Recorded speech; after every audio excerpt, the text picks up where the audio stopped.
ঠিক আছে।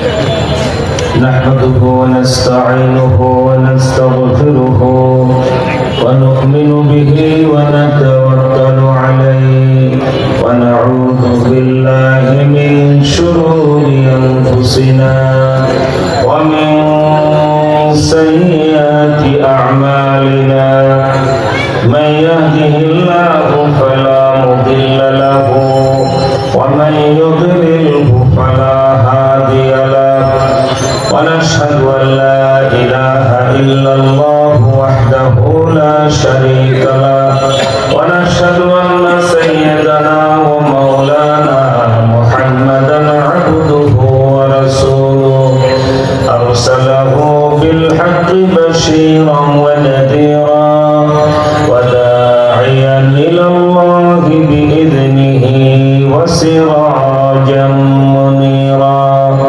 أعوذ بالله من الشيطان الرجيم. بسم الله الرحمن الرحيم. ما كان محمد أبا أحد من رجالكم ولكن رسول الله وخاتم النبيين وكان الله بكل شيء عليما. صدق الله المولانا العظيم. সবাই মুহাব্বতের সাথে একটু দুরূদ শরীফ পড়ি।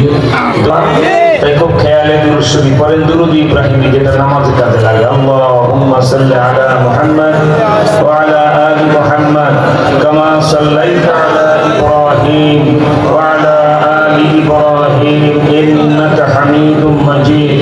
আল্লাহুম্মা বারিক আলা মুহাম্মাদ ওয়া আলা আলি মুহাম্মাদ কামা বারাকতা আলা ইব্রাহিম ওয়া আলা আলি ইব্রাহিম ইন্নাকা হামিদুম মাজিদ। আলহামদুলিল্লাহ, কুড়িল কাজীবাড়ি জামি মসজিদ ও কাজী আজমতুল উলুম মাদ্রাসার বার্ষিক উদ্যোগে বার্ষিক ওয়াজ মাহফিল। এই মাহফিলের জানাব সাহেবে সদর, মাহফিলের মধ্যমণি, যার আব্বা ছিলেন জমানার রুমি, যিনি বয়ান করে গেলেন সালাউদ্দিন শাহ হুজুর। ওনার আব্বা আমাকে প্রচন্ড স্নেহ করতেন, আমি অনেক ভক্তি করতাম। তিনি জিন্দা কুতুব ছিলেন, সুবহানাল্লাহ। তারই সুযোগ্য সাহেবজাদা বর্তমান পীর সাহেব হুজুর আপনাদের সামনে বয়ান করে গেলেন। আল্লাহ ওনার রুহানি বয়ানের বরকতে এখানে যত বেনামাজি আছে আল্লাহ যেন সবাইকে নামাজি বানায়। সেই জন্য বললাম, বাবা আল্লাহর উপরে ভরসা রাখবেন। মাঝখানে যে লোকগুলি আছি আমরা গুনাহগার, আমরা এবার একটু কোরআনের পক্ষে হেলে পড়বো, ঠিক কিনা? ভূমিকা আমার 2 নম্বর বয়ান, খুব ভালো করে বুঝবেন। অনেকে বুঝতেছে যে নুরানি সাহেব হুজুর এইভাবে কথা বলে না, মঞ্চে বসলেই তো কেমন শুরু হয়ে যায়। আজকে যে হুজুর ওলি আল্লাহর মতো আস্তে আস্তে বুঝায় বুঝায় বলে, ওয়াজ তো 42 বছর ধরে আমি ছাত্র জীবন থেকে করি, 30 বছর চেঞ্জ সফর করি। এখন আর ওয়াজ দরকার নাই। আমার এই জাতিকে যদি একটু জান্নাতের পথে নিয়ে যেতে পারি, এটাই সার্থকতা, ঠিক কিনা? আমার বাংলাদেশের এই মানুষগুলি রাস্তাঘাটে স্বাধীনভাবে নামাজ পড়বে, মেয়েরা স্কুল কলেজে যাবে, কেউ তাকে কিন্তু দূরের কথা তাকায়া দেখার সাহস কোনো মায়ের সন্তান পাবে। এবং চুরি যদি করে মন্ত্রী এমপি কারো বাপেও, মন্ত্রীর বাপেও, বাস প্রমাণ হবে, হাতখানা কেটে ফেলে দেওয়া হবে, ঠিক আছে? একটা চোরের বিচার হবে, সারা বাংলাদেশের চুরি বন্ধ। একটা মেয়েকে ধর্ষণ করে বিচারটা ইসলামী আদালতে হবে, সারা দেশে নারী ধর্ষণ বন্ধ। একজন ঘুষখোর সরকারি কর্মকর্তাকে ঘুষের টাকাগুলি গলার ভিতরে জুতার মালা সহ দিয়ে 3 রাস্তার মোড়ে কুড়িল বিশ্বরুটি নিয়ে মাথায় 5টা ইট দিয়ে এরপরে যদি ফেসবুকে দিয়ে দেওয়া হয় যে ঘুষ খাইছেন তারা ওসি, এই জন্য ওনার এই শাস্তি। কোন ওসি আর জীবনে ঘুষের টাকা হাতে বলবে যে ইট মাথায় উঠে, গলায় জুতার মালা উঠে, আর ইট খাওয়া যাবে না, ঠিক? ইসলাম এমন মহান জিনিস, একবার যদি মানুষ এটা বুঝে আর গ্রহণ করে, আর তার কোনো ভয় থাকে না। সুবহানাল্লাহ বলেন। বাবা, তাই আরেকটা বিষয় আপনাদেরকে খুব সংক্ষিপ্ত সময় বলে, নামাজ আর সুন্নতে রাসূল 5 মিনিট 10 মিনিট বলে আমি মোনাজাতের দিকে যাব। আগেই তো বলেছি, আজকে যদি কেউ বলতো হুজুর 2 লাখ টাকার হাদিয়া প্যাকেটে রাখছে, আপনি ওয়াজে আসেন, আমি বলবো তোমার টাকা তোমার পকেটে রাখো, আমার আসার সময় নাই। কিন্তু এই যে আমার পাশে বসা, ঢাকায় 5টা মসজিদ আমি জানি যেখানে ইমাম সাহেবরা 40-50 বছরের বেশি একটানা সেই মসজিদ ইমামতি করছে। জিন্দা বুজুর্গ কুড়িল কাজীবাড়ি মসজিদের বড় ইমাম সাহেব জীবনের পুরো সময়টা কাটায় দিলেন কুড়িল কাজীবাড়িতে, ঠিক কিনা? এই লোকটা অনেক মহাব্বত করেন, তাই উনি আর ওই যে আমাদের কাজী সাহেবরা অনেক মহাব্বত করেন, না করে দিতে পারি নাই। কিন্তু আজকে একদম পা চলে না, গাড়ির চাকা ঘুরলেও আমার নিজের শরীরের চাকা ঘোরে না।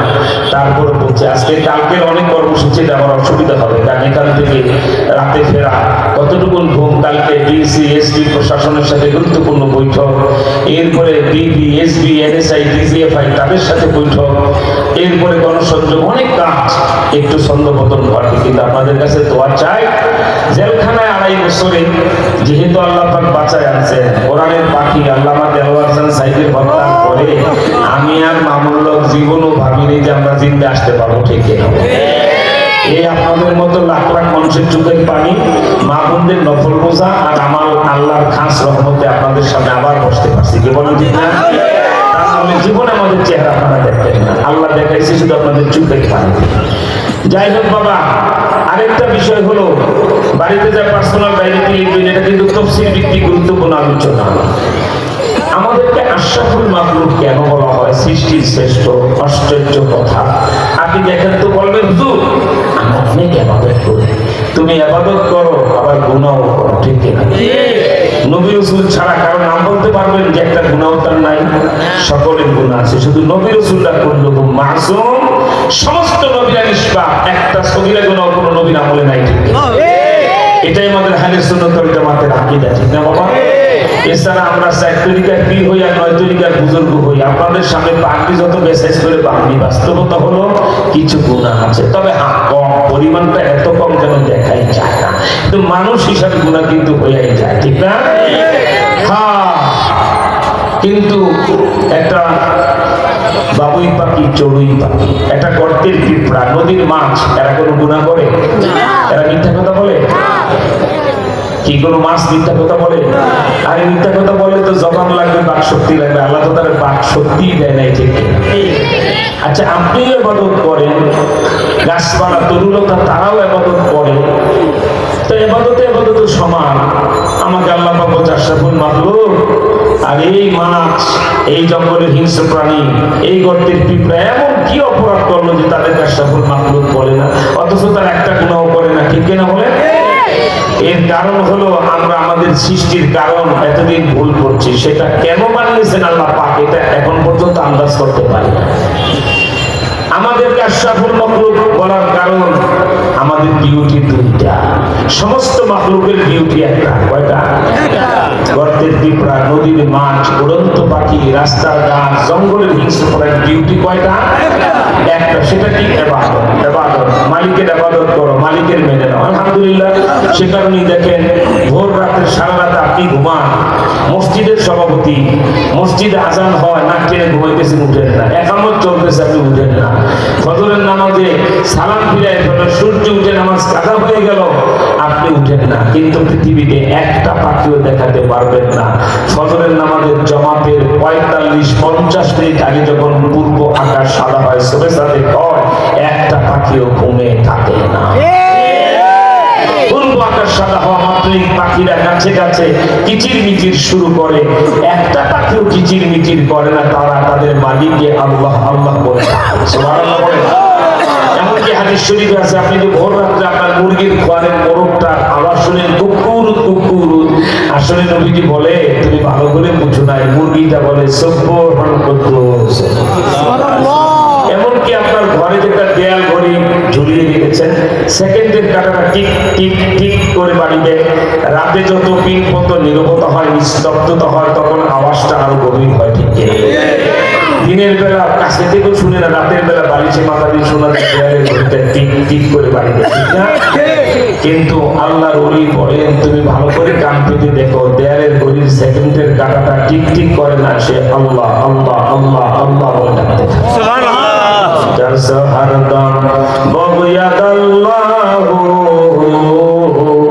নাগুয়াদ বাটুন টুন বাটুটু। আমার আগে আল্লাহর অলি বয়ান করে গেছে, রুহানি গান দিয়া দেখে। মা বাবা যদি হালাল খায় জন্ম দিয়ে থাকে, নিজেও হালাল খান, মাথায় টুপি গালে দেখে, হাত পাখা থাকে বাতাস করার ব্যবস্থা করেন, মাথায় টুপি গালে দাঁড়িয়ে ওজুর আগে মেসওয়াক খাওয়ার আগে দস্তর খান, মিথ্যা কথা বলেন না, হারাম খান না, পাঁচ ওয়াক্ত নামাজে ত্রুটি হয় না, রমজানের রোজায় ত্রুটি হয় না, গভীর রাতের তাহাজ্জুদে প্রতিদিন যদি সেজদা দিতে পারেন, তাহাজ্জুদে ওই ঘড়ির কাঁটাটা দিকে কান লাগায় দেখেন, জলসা হারদাম বাবুয়াদাল্লাহু বাবুয়াদ নাগুয়াদ বাটুন টুন বাটুটু। ঘড়ির কাঁটা টুনটুন করে না, সে আল্লাহ আল্লাহ বলে না। সুবহানাল্লাহ বলেন। আল্লাহু আকবার। বাবা ভালো করে মনে রাখবেন, গর্তের পিঁপড়া, নদীর মাছ, উড়ন্ত পাখি সব আমার আল্লাহরে ডাকে। 24 ঘন্টায় আল্লাহর ইবাদতে রত থাকে, ঘুমের সময় ঘুমায়, বাকি সময় আল্লাহ আল্লাহ করে তারা ডাকতে থাকে। এই বেনামাজি বাবারা, বেপরদা মা বোনেরা, পর্দার আড়ালের মা বোনেরা, ভালো করে শুনেন। আপনি কালকে সকালবেলায় কুড়িল কাজীবাড়ির মোড়ে একটা কলা কিনে খাবেন, 10 টাকা পাকা সাগর কলা। এই কলাটা ছিলতেছেন, পাশে একটা ছাগল আপনার দিকে তাকিয়ে রয়েছে। কথা বলে কে? তো বলেন নাকি আপনি মোবাইলে কথা বলেন, আমরা শুনি। সাবধান বাবা, খেয়ালে আউলিয়া বে খেয়ালে দিনই মাহফিলে এই যে চাটা নিয়ে আসছে, এটা অপরাধ করছে। এটা খাওয়া দাওয়ার জায়গা না, খাওয়ার মেহমানদারির জায়গা আছে। এখানে রুহানি হালত ঠিক কিনা, একাগ্রতার সাথে গায়ে মনোভাবকে শ্রদ্ধার মস্তক অবনত করে যদি ওলামা ইকরামের চেহারা দিকে তাকিয়ে থাকতে পারে না, শুনতে পারে, রুহানি ভাবে নূর আপনার ভিতরে ঢুকতে থাকে। জানে বাবা, অন্য কিছু হলে ছন্দ পতন ঘটবে, খেয়াল নষ্ট হয়ে যাবে, নূর চলে যাবে। কালকে দেখবেন 10 টাকা দিয়ে একটা কলা কিনেছেন, 40 টাকা হালি বা 50 টাকা হালি বা 60 টাকা 45 টাকা 15 টাকা দিয়ে একটা কলা কিনলেন, আপনি কলাটা ছিলে খাচ্ছেন। আচ্ছা বলেন তো, কলার ভিতরে এই কলাটা আসল মজা না খোসাটা মজা? কোন পাগল কি খোসাটা কামড়ায় খায়? পাগলার হাতে কলা দিলে দেখবেন শিলা কলাটা বান্দর যায়, দেখবেন চিড়িয়াখানায় কলা দিলে শিলা খোসাটা পালায় দিয়ে কলা, অথচ এটা বান্দর, ঠিক কিনা? পাগলের হাতে কলা দিয়ে দেখবেন আসলেই পাগল, কিন্তু কলাটা ছিলে মজাটা খায়, খোসাটা ফালায়, ঠিক না? আপনি কলার আসল মজাটা খেয়ে আপনি একবার আলহামদুলিল্লাহ বললেন না, আর এই কুড়িল কাজীবাড়ি মসজিদে আজান হইতেছে, একটু ভাবলেন না যে মালিক এত সুন্দর গাছের কলাটা খাওয়াইলো, আজান হয়ে গেছে, মালিককে যায় সেজদা নিয়ে আসে, ঠিক কিনা? কিন্তু কালকে খেয়াল করে দেখবেন, যখনই কলার খোসাটা ফেলেন, আল্লাহু আকবার, বাবা কলার আসল মজাটা তুমি খাও। খোসাটা মাটিতে ফেলতে না ফেলতে ছাগলটা জিহ্বা দিয়ে পেঁচ দিয়া কলার খোসাটা খায়, আর লেজটা নাড়ায়া কয়, আমার আল্লাহ ছাড়া কোনো মাবুদ না। কালকে তাকায় দেখবা, তুমি অরিজিনাল আইড় মাছ, নদীর আইড় মাছ তুমি কিনে খাও, অরিজিনাল কই মাছ অনেক দাম, 1 কোটি 12-14 হাজার টাকা কিনতে হয়। আবার বিক্রমপুরে আইরন বিলের হইলে 20,000 টাকা লাগে 1 কোটি কই মাছ কিনতে, সেটা ঠিক কিনা বলো? তুমি মজা করে কই মাছটা খাচ্ছ, আসল মজা খেয়ে ফেললা, কাটাগুলি ফেললা। কালকে দেখবেন বিড়ালটা কাটাগুলি খায়, আর লেজটা কখনো সোজা করে, কখনো নাড়ায়, আর বলে, আমার আল্লাহ ছাড়া কোনো মাবুদ নাই। বাবা মনে রাখবেন, কালকে দেখবেন আপনি গরুর গোশত মজা করে চুমুক দিয়ে মগজটা পর্যন্ত টেনে খেয়ে ফেলেন, হাড্ডিটা ফেলে দেবেন, দেখবেন কুত্তাটায় হাড্ডিটা জিহ্বা দিয়ে চাটে, আর লেজটাকে সোজা করে প্রমাণ করে, আমার এক আল্লাহ ছাড়া কোনো মাবুদ না। সমস্ত প্রাণী নিয়ামত গ্রহণ করার পরে শুকরিয়া করে, ইন্নাল ইনসানা লিরাব্বিহি লাকানুদ। এই হারামখোর মানুষ আমার আল্লাহর সবচেয়ে বেশি নিয়ামত খায়, কিন্তু আল্লাহর ইবাদত করে না, আল্লাহরে পাত্তা দেয় না, ঠিক কিনা বলে? সেজন্যই বাবা বলছি, আপনি আশরাফুল মাখলুক, সৃষ্টির শ্রেষ্ঠ, কোন যোগ্যতা বলে বললেন? আপনার যে একটা বাবুই পাখি ভালো, চড়ুই পাখি ভালো, আপনি ইবাদত করেন, সেও ইবাদত করে। আপনি মিথ্যা কথা বলেন, একটা চড়ুই পাখি সারা জীবন একটা মিথ্যা কথা বলে না, তারপরও আপনি সৃষ্টির শ্রেষ্ঠ কেন? তাহলে বুঝতে হবে আমার অতিরিক্ত কোনো ডিউটি আছে, ঠিক কিনা বলে? সেই ডিউটির নাম হলো খেলাফত। সুবহানাল্লাহ বলেন। আল্লাহ বলে, বান্দা তোমারে কেন সৃষ্টি শ্রেষ্ঠ বলি জানো? সমস্ত প্রাণীর দায়িত্ব একটা। ওই সাগরের বিশাল তিমি মাছ বলো, জঙ্গলের হাতি বলো, হিংস্র বাঘ ভাল্লুক বলো, সকলের দায়িত্ব একটা। আমি যা বলেছি সেই কথা মেনে চলে, আমারে স্মরণ করে আমারে ডাকে। সুবহানাল্লাহ বলে। শুধু আমাকে নয়, আমি কিছু লোকের নাম তাদের কাছে দিয়েছি, ওই নামগুলি দেখলে তারা মাথা নিচু করে চোখের পানি ছেড়ে শ্রদ্ধা করে। যেমন আপনারা জানেন, আমাদের প্রিয় নবীজি সাল্লাল্লাহু আলাইহি ওয়াসাল্লামের এক সাহাবী, ওনার নাম সফিনা। কি নাম? সফিনা। নদী পথে উনি ব্যবসা করতেন। নবীজির সাহাবী। সাহাবী কাকে বলে? মনে হয় কুড়িল কাজীবাড়িতে একটা পাঁচতলা বাড়ি থাকলে সাহাবী বলে নাকি? কোন পিসাবের ছেলেকে সাহাবী বলে? এই দুই চোখ দিয়ে আল্লাহ রাসূলকে কলমা পড়ে ইমানের মুসলমান হয়েছে। এই হাত নবীজির হাতের সাথে লাগায়।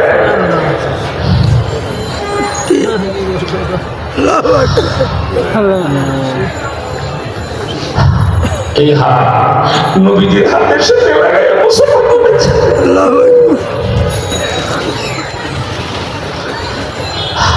মৃত্যু পর্যন্ত ইমানের উপর অটল ছিল। তারা হলো সাহাবায়ে কেরাম। ঠিক হযরত সফিনা ব্যবসায়ী মানুষ। আরব সাগরে তিনি নদী পথে নৌকা দিয়ে ব্যবসা করেন। ভারত থেকে মাল নেন, আরব থেকে খেজুর এবং অন্যান্য মাল এনে ভারতে বিক্রি করেন। সেই নবীজির ইন্তেকালের পর ঘটনা। আল্লামা ইবনে ইসহাক তার তারিখের কিতাবে লেখে, হিংস্র প্রাণী শুধু আল্লাহর ইবাদত করে না, আল্লাহর জমিনের কিছু নবী রাসূলদের নাম ঠিকানা তাদের জানা, তাদের নাম শুনলে ওই প্রাণীগুলিও মাথা নিচু করে। হঠাৎ কালো বৈশাখীর ঝড়ে আক্রান্ত হলেন নবীজির সাহাবী হযরত সফিনা। তার নৌকা আরব সাগরে ডুবে গেল। তিনি মহাবিপদে পড়ে গেলেন। একটা কাঠের গুঁড়ি ভাসতেছে, এইটাকে থামানা ধরে ভাসতে ভাসতে ভাসতে ভাসতে ভাসতে একেবারে ভারত সাগরের তীরে এসে হঠাৎ এক সময় ওনার মনে হলো পায়ের তলায় মাটি স্পর্শ করেছে। আমার ভাইরা ভিতরে রূহ ফিরে এসছে যে আলহামদুলিল্লাহ, মাটি যখন পায়ের তলায় লাগছে এবার বেঁচে যাবো। সুবহানাল্লাহ। হ্যাঁ মাশাআল্লাহ। আরেকটু সামনে গেলে দেখলেন ওনার গলাটা ভাসে, এতটুকু উঁচু জায়গায় তিনি চলে আসছেন। আরেকটু সামনে গেলে দেখলেন ওনার এই বুক পর্যন্ত পানির উপরে ভাসানো যায়, এতটা উপরে চলে আসছেন। আরেকটু গেলেন পেটের নাভি পর্যন্ত উনি এখন পানির উপরে দাঁড়ানো। ডান দিকে তাকায় দেখেন বিশাল ঘন জঙ্গল। উনি বলে যে জঙ্গলে উঠে কোন দিকে, এই বলতে না বলতে হঠাৎ দেখলেন এক হিংস্র সিংহ অথবা বাঘ, দুইটাই আছে। হয় বাঘও হতে পারে অথবা সিংহ, কিন্তু হিংস্র, মানুষ খেকো, লেজ পাকাইতেছে, মোষ পাকাইতেছে। এই লোকটাকে এখনই ঝাঁপায় পড়ে তাকে শিকার করে। আল্লাহ নবী সাহাবী বলেন, আল্লাহ পানিতে শরীর সমাধি করে দিতেন, মরে যেতাম, একটা ভালো ছিল। আমি মুহাম্মদ সাল্লাল্লাহু আলাইহি ওয়াসাল্লামের সাহাবী, আর এই বাঘ ভাল্লুকের পেটে তার হিংস্র থাবা, যেভাবে নখ দিয়ে সে আঁচড় দেয়, স্টেনগানের গুলি এত সেট করে না, এতটা সিদ্ধি করে ফেলতে পারে বাঘের নখ থেকে। এই বিপদ আমাকে ফেলাইলেন। বাঘ তার প্রস্তুতি নিতে লেজ পাকাইতেছে, তারা পাকাইতেছে। আপনার বাঘ কিভাবে শিকার করে বিভিন্ন টেলিভিশনে বিভিন্ন কিছু দেখেন। চূড়ান্ত ভাবে যখন তার রেঞ্জের ভিতরে চলে আসে শিকার, 22 হাত লাফ দিয়ে যে দৌড় দেয়, গুলি মিস হবে, বাঘের আক্রমণ মিস হয় না। ঠিক এইরকম পূর্ণ প্রস্তুতি। হঠাৎ করে ওই সাহাবীর মনে পড়লো, ও আমি নবীর সাহাবী, তার একটা প্রমাণপত্র আইডি কার্ডও তো আমার কাছে আছে। কি আইডি কার্ড? বিদায় হজে আল্লাহ রাসূল হজের অন্যতম রূপন হিসাবে হলক করা, মাথা নেড়া করা, কি বলেন ঠিক না? আল্লাহ রাসূলের চুলগুলি এই যে ইয়াসরিবু আলা মানকিবাইহি, শামাইলে তিরমিজিতে আছে, নবীজির চুল কখনো কখনো এত লম্বা হতো চুলের মাথা যায় কাঁধে আঘাত করতো। সুবহানাল্লাহ বলে। সুন্নত তরিকার শেষ সীমা এটা। এরপরে এই পর্যন্ত, এরপরে কানের লতি পর্যন্ত এই লম্বা চুল সাজিয়ে রাখা নবীজির সুন্নত। আলহামদুলিল্লাহ। নবীজি হজের রকম হিসাবে যে চুলগুলি নেড়া করলেন, আল্লাহ, একটা চুল মিনার মাটিতে সাহাবীরা পড়তে দেন নাই। লক্ষ লক্ষ সাহাবায়ে কেরাম এক একজন এক একটা চুল ভাগ করে নিয়ে গেছে। এই সফিনা পকেটে কাগজের ভিতরে ওই একটা চুল নবীর মাথা ছিল। হাদিস সফিনা বলে আমি যদি বাহিরে বলি এই বেটা মানে চিনিস আমি মুহাম্মদ সাল্লাল্লাহু আলাইহি ওয়াসাল্লামের সাহাবী, বিশ্বাস নাও করতে পারে, কিন্তু চুলটা থেকে এখনো নবীজির খেয়াল আছে। সুবহানাল্লাহ।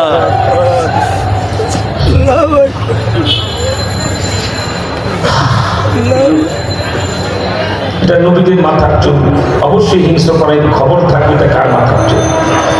সাহাবী সাহস করে বাঘ কিন্তু পূর্ণ প্রস্তুতি নিয়ে ফেলছে, ঝামায় পকেট থেকে চুলটা বের করে বলে, এই হিংস্র প্রাণী, তুমি আমাকে আক্রমণ করবে আমার দুঃখ নাই, তুমি জানো আমি কে? আমি মুহাম্মদ সাল্লাল্লাহু আলাইহি ওয়াসাল্লামের সাহাবী, বিশ্বাস হয় না? এই দেখ নবীজির মাথার চুল। আমার ভাইরা, আল্লাহর নবীর সাহাবী যখন পকেট থেকে সেই চুলটা বের করেছেন, ভয়াবহ আকৃতি ধারণ করেছিল যে বাঘ লেজ উঁচু করে আক্রমণ করবে, আল্লাহর নবীর চুলটা দেখা মাত্র লেজটা আস্তে নামিয়ে ফেলেছে। সাহাবী দেখলেন বাঘ আর সামনে অগ্রসর হয় না, একবার নবীর সাহাবীর চেহারার দিকে তাকায়, আরেকবার আল্লাহ পাকের আকাশের দিকে তাকায়। ওই হিংস্র পানি বাঘ দেখে বলছে, আল্লাহ আমার জবানটা মানুষের মতো খুলে দাও, তোমার বন্ধু মুহাম্মদ সাল্লাল্লাহু আলাইহি ওয়াসাল্লামের সাহাবীরে একটা সালাম দিয়া কলিজা ঠান্ডা করে দে। সাহাবী আশ্চর্য হয়ে দেখলেন বাঘের আগের মুড নাই, লেজ নিচু করে কেমন যেন পোকা গরুর মতো একটা সাধারণ প্রাণী হয়ে গেছে। আল্লাহু আকবার। আল্লাহ রাব্বুল আলামিন বাঘের জবান খুলে দিলেন। বাঘ ডেকে বলছে, হে আল্লাহর নবীর সাহাবী, কোনো ভয় করো না, তুমি এসো আমার পিঠে আরোহণ করো, এই জঙ্গল আমি নিজে তোমাকে বহন করে পার করে দেব, আর আমি শুকরিয়া করব নবীর সাহাবীর সেবা করেছি। সুবহানাল্লাহ। আল্লাহর নবীর সাহাবীকে বহন করে বিশাল 8-10 বিশাল রয়্যাল বেঙ্গল টাইগার বাঘ যাচ্ছে। জঙ্গলে যত প্রাণী চতুর্দিকে দেখে, এই বাঘ বলে, সাবধান, তাকাইও না, পারলে সম্মান করো আমার নবীর সাহাবী। সমস্ত জঙ্গল পাড়ি দিয়ে বাঘ যখন বলছে, ওই যে গ্রাম দেখতে পাও, ওটা তোমার স্বজাতি মানুষ বসবাস করে, ওখানে গেলে তোমার দেশে যাওয়ার রাস্তা পাবে। এই বলে সাহাবীকে জঙ্গলের উপরে যখন নামায় দিলে, বাঘ জঙ্গলের ভিতরে ঢুকে যাবে, সাহাবীও চলে যায়। বাঘ হু হু করে কান্দে। সাহাবী জিজ্ঞাসা করে, কান্দো কেন? কান্দি একটা কারণে, আপনি আমাকে কিছু না বলে চলে যাচ্ছেন, আমার একটা দাবি আছে। কি দাবি? যে হাতে নবীজির সাথে মুসাফা করেছে, আপনার যে হাত আমার নবীর হাতের সাথে লেগেছে, ওই হাতটা যদি আগায় দিতেন, আমার জিহ্বাটা দিয়ে একটা চুমা খাইয়া শুকরিয়া করতাম। জঙ্গলের হিংস্র বাঘ আল্লাহর নবীর সাহাবীর হাতে চুমা খায়, জিহ্বা দিয়ে চাকা দিয়ে শুকরিয়া আদায় করে। যে হাতের সাথে মুহাম্মদ সাল্লাল্লাহু আলাইহি ওয়াসাল্লামের হাত লেগেছে, ওই হাতে চুমা খেলাম, আমার জীবন ধন্য হয়ে গেছে।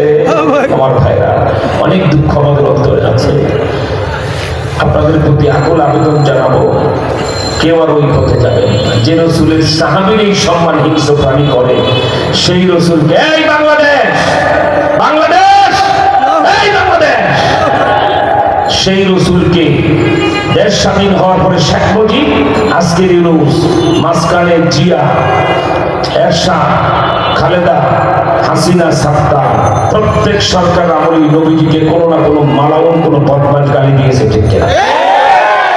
একটা সরকার তো বিচার করে না।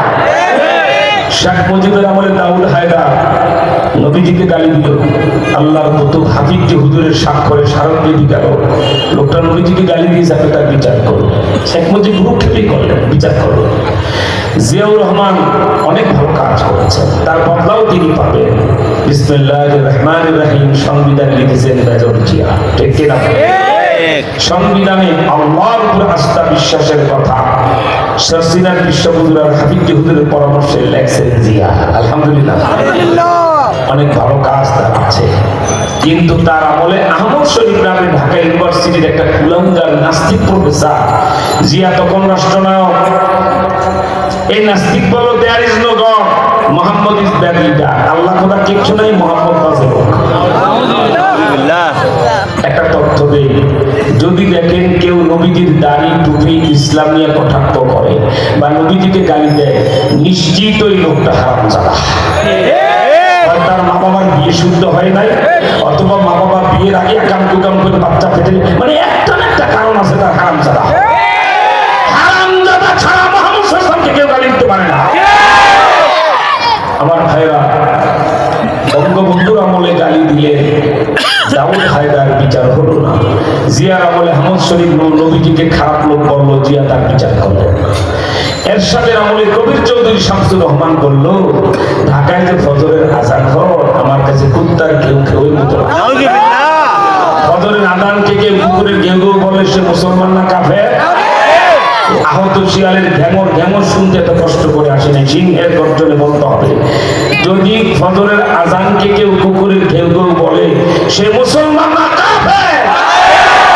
চার মাযহাবটা তুমি কোন পাপ থাকলে কত ফতোয়া কিতাব তুমি পড়েছ আমার সামনে আসো।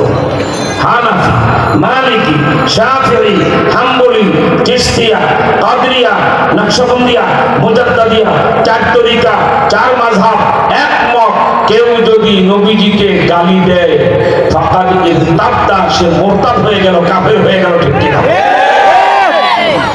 আমার ভাইরা, আজানের ভিতরে আল্লাহর একত্ববাদ যেমন আল্লাহু আকবার আল্লাহু আকবার, আবার রিসালাতের মধুর বাণী আশহাদু আন্না মুহাম্মাদার রাসূলুল্লাহ। কবির চৌধুরী শামসুর রহমানের কাছে ফজরের আজান কুকুরের ঘেউ ঘেউ মনে হয়। এরশাদ সাহেব হাজি গাজি যত ভাবতে গাইছেন ওই শয়তানদের বিচার করে না, ঠিক কি না? মায়ের পেট থেকে 55 বছরের জীবনে শুনছে বাংলাদেশে একটা লোক নবীজিকে গালি দিয়েছে আর সরকার বিচার করে তাকে ফাঁসিতে ঝুলিয়েছে, 1 কোটি টাকা পুরস্কার দেবে যদি বলতে না। তো কেমন বাংলাদেশ? লজ্জা হয় না? কাদেরকে আমরা 50 বছর ভোট দিলাম, আমাদের কোনো অধিকার দরকার নেই। ঠকাইছো ঠকাইছো, দুর্নীতি করছো করছো, মারছো মারছো, জেল খাটাইছো জেল খাটাইছো। যে রসুল আমাদের কলিজার চেতা, আমাদের মাথার চেতা, এক মদিনা ওঠার জন্য লক্ষ লক্ষ মাথা একদিনে কাটাইতে পারি, ঠিক কি না? সেই নবীজিকে গালি দেওয়া হল সব সরকাররা বলে। এরশাদ বলেন না 1991 সাল লেডিস প্রাইম মিনিস্টার, বাংলাদেশের প্রথম মহিলা প্রধানমন্ত্রী খালেদা জিয়া। এই মহিলার ব্যক্তিগত অনেক ভালো কাজ আছে, আমরা তাকে অনেক শ্রদ্ধা করি, কারণ তার একটা গুণ হলো আলেমদেরকে বড় সম্মান করতে। মারা যাওয়ার 2-3 মাস আগে আল্লামা মামুনুল হক সাহেব যখন হাসপাতালে গেলেন, খালেদা জিয়া মানুষ চিনেন, কথা বলতে পারেন, মামুনুল হক সাহেবকে দেখে বললেন, মামুনুল সাহেব আপনার বাবাকে আমি পিতৃতুল্য শ্রদ্ধা করতাম। শাইখুল হাদিস আল্লামা আজিজুল হক সাহেব রহমাতুল্লাহ। এরপরে তিনি ইসলামের শত্রু ছিলেন না, তার দলটা ইসলামী দল না, কিন্তু ইসলামের ক্ষতি করতে চাইতো না, ঠিক কি? এই জন্য মামুনুল সাহেবকে বলছেন যে আলহামদুলিল্লাহ, আল্লাহ পাক আপনি যোগ্য বাবার সন্তান, আপনার একটা বিশাল অবস্থান সমাজে দেখতে পাচ্ছি, আপনারা সব ইসলামী দল ওলামায়ে মিলে যদি বাংলাদেশ ইসলামী রাষ্ট্র আনতে পারেন, খেলাফত কায়েম করতে পারেন, কোরআন হাদিসের দেশ চালাইতে পারেন, আমরা বাধা হয়ে দাঁড়াবো না, সহযোগিতা করব। সুবহানাল্লাহ। ঠিক কি না? আমার ভাইয়েরা, সেজন্যই আল্লাহ, আমি প্রায় ভাবি শেখ হাসিনা ক্ষমতায় থাকতে যদি খালেদা জিয়া মারা যাইতো, স্বামীর পাশে কবর আর ঢাকায় জানাজা, কত পর্দায় গিয়ে সুবায়ত, ঠিক কি? আল্লাহ তাদের সম্মান দেয়। কি জানাজা পাইলেন? চ্যালেঞ্জ। প্রধানমন্ত্রী থাকাকালীন মারা গেল, এই সম্মানটা সে পেত না। বেশ কিছু গুণ তার আছে, কিন্তু একটা বিপদ তো তার আমলে ঘটে গেল। উনি 91 সালে প্রথম মহিলা প্রধানমন্ত্রী হলেন, তাসলিমা কোরআন শরীফকে অপমান করলেন। মনে আছে তাসলিমা নাসরিন? বাংলাদেশ তো যেমন যারা একটু কি বলবো নিচু জাতের মানুষ, কারো বাড়িতে খাই যদি এই গলার মধ্যে গিলতে পারে, গিলার পরে আর মনে থাকে না, এমন বেশরম কিছু লোক আছে না? আমাদের বাংলাদেশের লোক কিন্তু একটা মতন বাস আছে, অতীত যা ঘটে যায় যা হোক সব ভুলে যায়, কি বলেন ঠিক না? সব ভোলা যাবে, আল্লাহ রাসূলের সাথে বেয়াদবদেরকে ভোলা যাবে। 142 বছর পরে হলো ওদেরকে বিচারের আওতায় আনবো ইনশাআল্লাহ। বলে নবীজিকে গালি দিয়ে কোন মায়ের সন্তান আর বাংলাদেশে রেহাই পাবে না, কি বলেন ঠিক না? আমার ভাইয়েরা, তাসলিমা নাসরিন আল্লাহর কোরআনকে এমন অপমান করলো, আমি সেই পত্রিকা দেখে এসেছি কলকাতায়, টিপু সুলতান মসজিদের 22 গজ দূরে দি স্টেটসম্যান পত্রিকার অফিস, ইংরেজি পত্রিকা, সেই পত্রিকায় সাক্ষাৎকার দিতে যায় সেই 90-এর দশকে তাসলিমা নাসরিন আল্লাহর কোরআনের ছোট্ট একটা ঢিলদো বেরিয়ে থেকে বের করে চতুর্থ পাড়ায় সূরা নিসার একটা পৃষ্ঠা কান্দা ছিঁড়ে সে জুতা দিয়ে টেবিলে পাড়া দিয়ে ইন্ডিয়ান সাংবাদিকদেরকে বলল, মুসলমানদের খোদা এই আয়াতে নারী নির্যাতন করেছে। কি সেটা?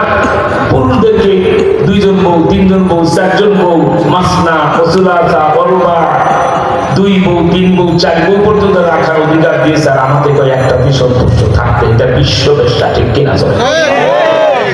আমি এটা মানি না, আমি এটা লাথি মারি বলি কোরআন শরীফের আয়াতে সে জুতা দিয়ে পাড়া দিয়ে। সারা বাংলাদেশ উত্তাল বন্ধ হয়ে গেল, সব মসজিদ থেকে মিছিল বের হলো, ঠিক কিনা? আমরা তখন দলমত ছিলাম না, সব দল ভাই হয়ে গেলাম তাসলিমা ঘুরতে, ঠিক না? বাংলাদেশের কিশোরগঞ্জের শহীদ আরমান তার বুকের তাজা রক্ত দিল। খালেদা জিয়া সেই তাসলিমার বিচার করেন না, হাত মোজা পামজা পরায়া বোরকা পরায়া আলুর বস্তার মতো এয়ারপোর্টে এনে রাত্রে বিদেশে পাচার করে তার বিচার করবে না। ওনার পরে যিনি ক্ষমতা চালিয়ে গেলেন একটানা 16 বছর, তিনি তো একবার আব্দুল কাদের জিলানির চেয়ে বেশি কেরামতি, ঠিক কিনা? তার আমলে 1-2 জন না, শাহবাগের মোড়ে নাস্তিকদের পাল বসেছিল, ঠিক কিনা? নাম দিয়েছে গণজাগরণ মঞ্চ, এটা ছিল গণজানোয়ার মঞ্চ। সেখান থেকে আল্লাহর জানাজা পড়ছে তারা, মা খাদিজার চরিত্রে আঘাত করেছে, আরো কি করেছে সব আপনাদের জানা। অল্প কথায় প্রমাণ হলো বাংলাদেশে কোন সরকারি নবীর শত্রুর বিচার করে নাই, ঠিক কিনা? এখন আমি যাদের সামনে কথা বলছি, আপনারা কি মুহাম্মদ সাল্লাল্লাহু আলাইহি ওয়াসাল্লামের উম্মত? দাবি করতে হুঁশিয়ার। সাতার দাবি করে আমি নবীকে বলবো 3,30,00,000 আমের 16 কোটি মুসলমানের দাবিদার, সেই দেশে নবীজিকে গালি দিয়ে বিচার হয় না। একজন ব্যক্তি নাম তার ওমর খাত্তাব, বড় হাদিস, নামাজের সালাম ফিরালেন, নবীজি বসছেন, একটা বিচার করবেন, সব নবীজি সামাজিক বিচারতা সব করতেন, ঠিক কিনা? এক ইহুদি আর এক মুসলমানের মধ্যে কি ঝামেলা হয়েছে বাজারে, বিচার নিয়ে আসছে নবীজির কাছে। নবীজি বিচারকের চেয়ারে বসছেন, ডান দিকে ইহুদিরা বসতেছে, বাম দিকে মুসলমানরা। হযরত ওমর নবীজির বাম পাশে পিছনে বসেছেন হযরত ওমর। এক ইহুদি সামাজিক কি ঘটছে দুজনের মাঝে শুনে সাক্ষী প্রমাণ দিয়ে নবীজি একটা ফয়সালা দিয়ে দেবেন। এক ইহুদি ওই মজলিসে ঢুকতে যে নবীজিকে গালি দেয় না, কিচ্ছু বলে না, শুধু একটু বেয়াদবের চোখে, মানে নবীজিকে তার পছন্দ হইল না। ইহুদির বাচ্চার আবার কি পছন্দ হবে নবীজিকে, ঠিক কিনা? এই যে একটু ঠোঁটপাট দেওয়ার মতো করলো, চিত্রটা হযরত ওমরের চোখে পড়ে গেছে। যেখানে বাঘের ভয় সেখানে রাগ হয়। নবীজির পিছন থেকে হযরত ওমর ফাকামা ওমর 1 সেকেন্ড দাঁড়ায় গেল। তার কোমরে ছিল 10 কেজি লোহা দিয়ে বানানো বিশাল তরবারি, যুদ্ধের ময়দানে যুদ্ধ তরবারি। একটানে হযরত ওমর তরবারিটাও খুলে ফেললেন। এইরকম খোলা তরবারি নবীজির সামনে ওমর রাগে কাঁপতেছেন। ফাগাদাবা ওমর, এত রাগ হইলেন হাত্তা ইহমাররা ওয়াজহাহু, লোহা আগুনে ঢুকাই দিলে যেমন লাল হয়, হযরত ওমরের চেহারা একদম টক টক টক টক টক লাল হয়ে গেছে। আল্লাহু আকবার। নবীজি বলছেন, ওমর এটা কি? যুদ্ধ না, বিগ্রহ না, মারামারি না, কাটাকাটি না, 2 জন লোকের মাঝে কিছু ঘটেছে, দুজনেই মানে রান্না করি করা ইহুদি আর আমার মুসলমান সাহাবী। বিচারের বেলায় তাদের কারো পক্ষপাতিত্ব করবো না, মুসলমান ভুল করবে তার শাস্তি দেবো, ঠিক কিনা? আর ইহুদি যদি ন্যায় করে থাকে তার পক্ষে রায়। কিন্তু জানো সব কি ঘটবে, তুমি লাফায় উঠলা, তরবারি হাতে নিয়ে ফেললা। হযরত ওমর চোখের পানি ছেড়ে বলছি, ইয়া রাসূলুল্লাহ, এই তরবারি নিয়ে একদিন আপনাকে আমি জবাই করতে এসেছিলাম, ঠিক কিনা? কিন্তু বাইতুল্লাহ চত্বরে এসে আপনার চেহারাটা দেখে তরবারি হাত থেকে বসে গিয়েছে। সুবহানাল্লাহ, আমি কলমা পড়ে মুসলমান হয়ে গেছি। আমি যে মজলিসে বসা, কোন ইহুদির বাচ্চা আপনার দিকে বেয়াদবের মতো তাকাবে? এই বাংলাদেশ ওলামায়ে-কেরাম, ভারতের পীর ফকির, কত বুজুর্গ, বন্ডপীর তো বাদী, হক্কানি পীরদেরই বলি। 10টা পীরের নামের তালিকা আমার কাছে এই পকেটে সবসময় রাখি। এই 10টা পীর তার মুরিদ নিয়ে যদি বলতো পীর মুরিদি পড়ে, খানকা পড়ে, নবীজিকে গালি দিয়ে বিচার না করে ঢাকা থেকে আমার খানকায় যাব না, তাহলে সকল নবীর শত্রুগুলি এতদিন ফাঁসি হতে, ঠিক না? না, ওনারা হাদিয়া তওবা নিয়ে যেভাবে নতুন নতুন চেহারা, আপেল আপেল গাল, অনেক মুরিদরা বল কয় আমাকে হুজুর কেমন মাহাজামত করে দেখলাম, কি চকচকা ডাল, কি ধবধবা দেহ, এই রে মনে হয় চাই না বলা। আমি কি তোমার হুজুরকে বিমান হয়ে মন চাই কি বলে একজন সাহাবী দেখাও তো, 1 লাখ টাকা নগদ দেব। আমি কুমিল্লা নোয়াখালী হুজুর না, বিক্রমপুরের ব্যবসায়ী ছেলে, কোটি টাকা আমার উতা দিলেও হয়, 1 লাখ নগদ দেব। একজন সাহাবীর নাম যদি আপনারা বলতে পারেন, অমুক সাহাবী মারা গেছে, তার সারা দেহে একটা কাটা ছাড়া দাগ নাই, কারো গায়ে 100টারও বেশি কাটা ছাড়া দাগ, ঠিক কিনা? একটা দাগ নাই, এমন একজন সাহাবী নাই। হয় কোনো কাফেরের তরবারির আঘাত, আর না হয় বর্ষার আঘাত, কোনো না কোনো আঘাত প্রত্যেক সাহাবীর গায়ে আছে। আর উনি এমন পীরের পীর, 50 বছর পীর মুরিদি করে মরে যায়, হুজুর কেবলার গায়ে কোনো দাগ যোগ নাই। আরে হুজুর কেবলা রে, এত সস্তা না, এত সস্তা না। মদিনার উম্মতের কাতারে দাঁড়াইবা মামার বাড়ির মোয়ানা। হযরত ওমর বলছি ইয়া রাসূলুল্লাহ, এই বেয়াদবি ইহুদি আপনার দিকে বেয়াদবের মতো তাকিয়েছে, ইজাজত দেন, এক্ষুনি ওর দেহ থেকে মাথা নিয়ে আলাদা করে ফেলো। নবীজি বলেন ওমর শান্ত হও। এই ঘটনাটাই যদি হাসরের ময়দানে নবীজি দেখান, এই বাংলাদেশের 3.5 লাখ মসজিদের সভাপতি সেক্রেটারি কমিটি দিকে আসেন, এই বাংলাদেশের কৃষকের দিকে আসেন, এই যে বাংলাদেশের তবলিগি উম্মতের দিকে আসো, এই বাংলাদেশের পীরের মুরিদের দিকে আসো, চিনো আমার সাহাবী ওমর। এক ইহুদি আমাকে গালি দেয় নাই, আমাকে মারে নাই, আমাকে অপমান করে নাই, এক ইহুদি আমার দিকে তাকিয়েছে বেয়াদবের মতো, তারই কল্লা কাটার জন্য আমার উপর দাঁড়িয়ে গেছিলেন, ঠিক কিনা? আর তোমাদের আমলে এমন শব্দ নাই যে শব্দ দিয়ে নবীজিকে গালি দেওয়া হয়নি, ঠিক কিনা? তোমরা কি করেছো? প্রশ্ন যদি হইয়া যায়, পীর ফকিরি, হুজুরগিরি, ক্যাবলাগিরি সব ধরা পড়ে যাবে, ঠিক কিনা? তাই আমরা সিদ্ধান্ত নিয়েছি, ফেব্রুয়ারি পরে মার্চ মাস থেকে বাংলাদেশে যদি কেউ নবীজিকে গালি দেয়, আর কাউকে বিচারের জন্য সরকারের অপেক্ষায় থাকা হবে।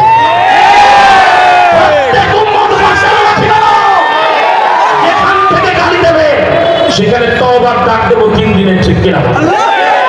তওবা করো, মাফ চাও, আমার ভুল হয়ে গেছে, আমি আল্লাহকে মানি, মুহাম্মদ সাল্লাল্লাহু আলাইহি ওয়াসাল্লামের উম্মত, আল্লাহ ক্ষমা করুন, আমরা করব, ঠিক কিনা বলে?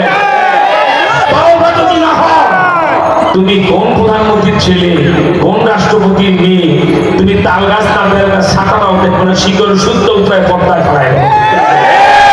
তারা এই কাজে ওলামায়ে কেরামের সাথে থাকতে রাজি, হাত তুলে আল্লাহু আকবার। গলা ফাটায় না, তাকবীর, আল্লাহু আকবার।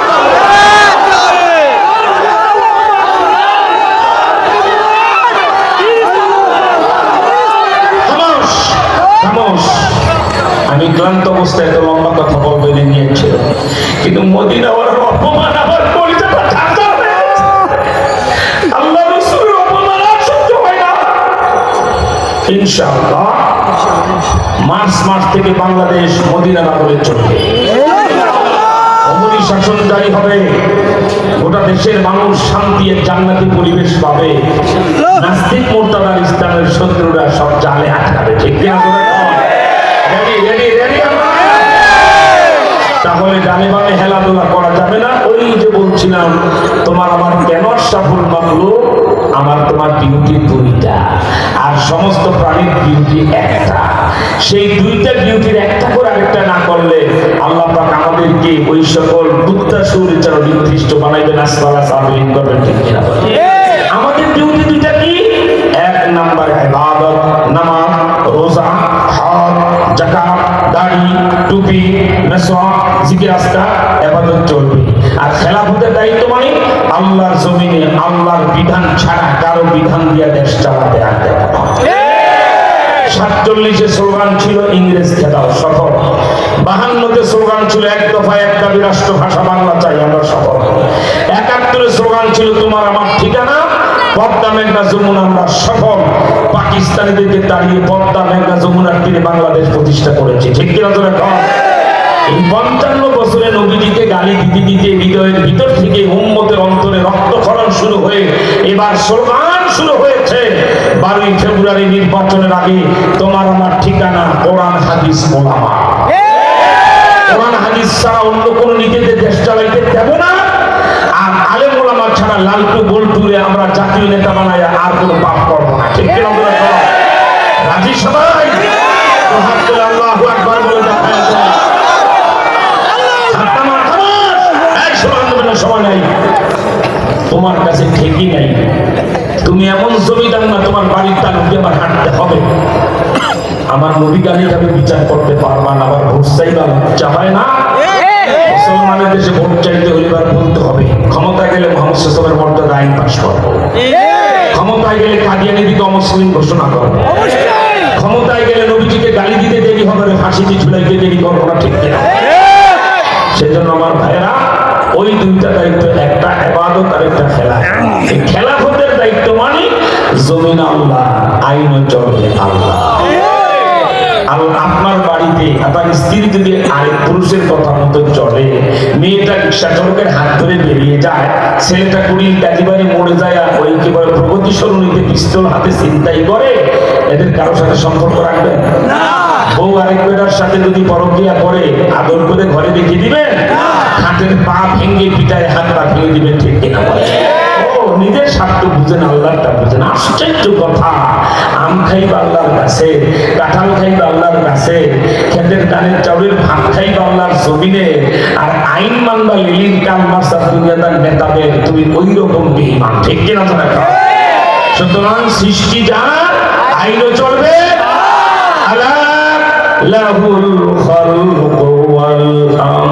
আল্লাহর ঘোষণা, সৃষ্টি যার, আইনও চলবে।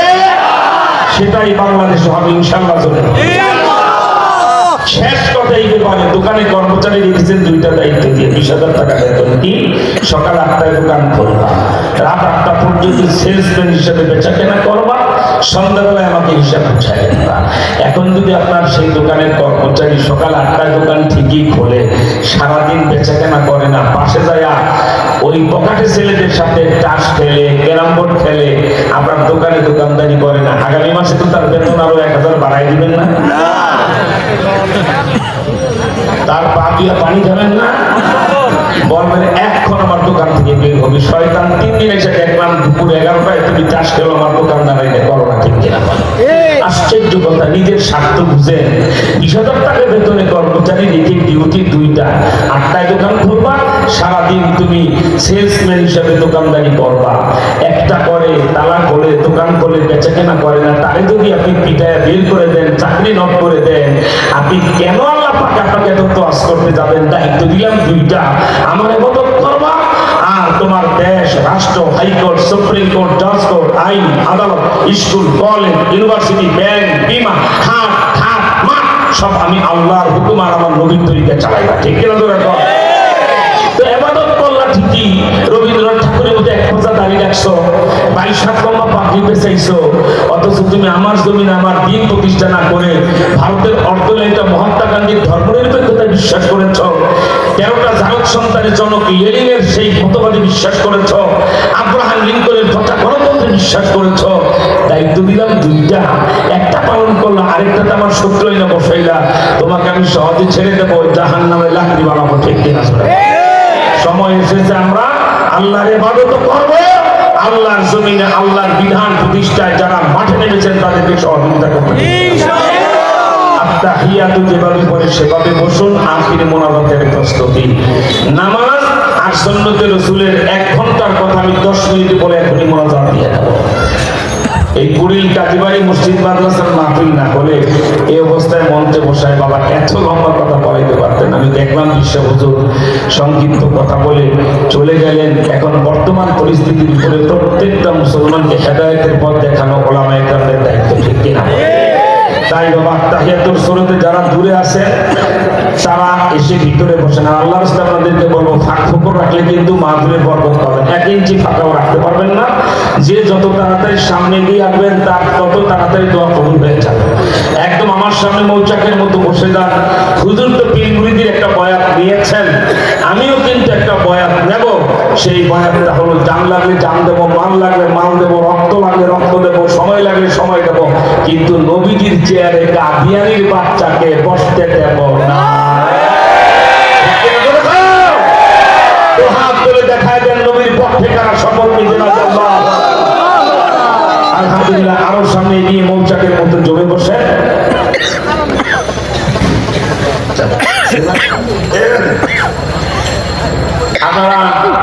এতগুলি মানুষ মৌচাকের মধ্যে জড়ে বসে আছে, মায়া লাগে আপনাদের জন্য। সেই মায়ার জন্য দুইটা তাজা সুন্নাত তার আমল দিয়ে যাব। বাবা আমল করবেন, আল্লাহকে দিয়ে যাবেন। একটা হলো এদিকে তাকালে যুবকরা, বাবা বসলে ভালো হয়, জায়গা আছে বসে যাও বাবা, কষ্ট করার দরকার নেই তো বাবা, জায়গায় তো আছে, জায়গা না থাকলে তুমি দাঁড়িয়ে একটু জায়গা দেন না, দেখে আপনার সামনে জায়গা রাখছেন। মাহফিলে যে যত সামনে এগিয়ে বসে তার দোয়া তত তাড়াতাড়ি কবুল হয়ে যায়। সুবহানাল্লাহ। 1 ইঞ্চি জায়গাও কারোর সামনে ফাঁকা রেখে বাবা, আমি জেল থেকে বের হওয়ার পরে চট্টগ্রামের মাহফিলগুলিতে তারা 1 লাখ 1.25 লাখ টাকা খরচ করে আমাদের পিছনে, 4টা বিমানের আপনার টিকিট দেয়, 70-80 হাজার টাকা হাদিয়া দেয়, তারপরে 5টা মাহফিলের টিকিট ক্যান্সেল করে। জিজ্ঞেস করেন কাজী সেদিন কাজী হেদায়েত, তারপর আমাদের ভাই চলে গেলেন চিকিৎসার জন্য, 1 টাকা গাড়ি ভাড়া পাঠাইতে হয় না, শুধু মহাব্বতের টানে চলে আসে, আলহামদুলিল্লাহ। এবং আজকের আমার সারাদিনের কর্মসূচি ব্যাংকে ওনারা বলতো, হুজুর না কষ্ট করার দরকার, আপনি না আসলেও চলবে। 25 বার মাইকের সামনে কথা বলে একটা মানুষ আর কি পারে, একটা মানুষের তো সীমাবদ্ধতা থাকে, ঠিক না? এরপরে এত লম্বা কথা বললাম যে বিশ্বগুরু সংক্ষিপ্ত কথা বলে চলে গেলেন। আমিও যদি সংক্ষিপ্ত কথা বলি তো মানুষগুলি তো আজকে ঠিক এখন খুশি হয়েছেন না বাবা? এইবার তাজা দুইটা আমল দিয়ে নামা নামা নামা নামা, কি বলবো, এই বাচ্চা কথা বলবো না বাবা,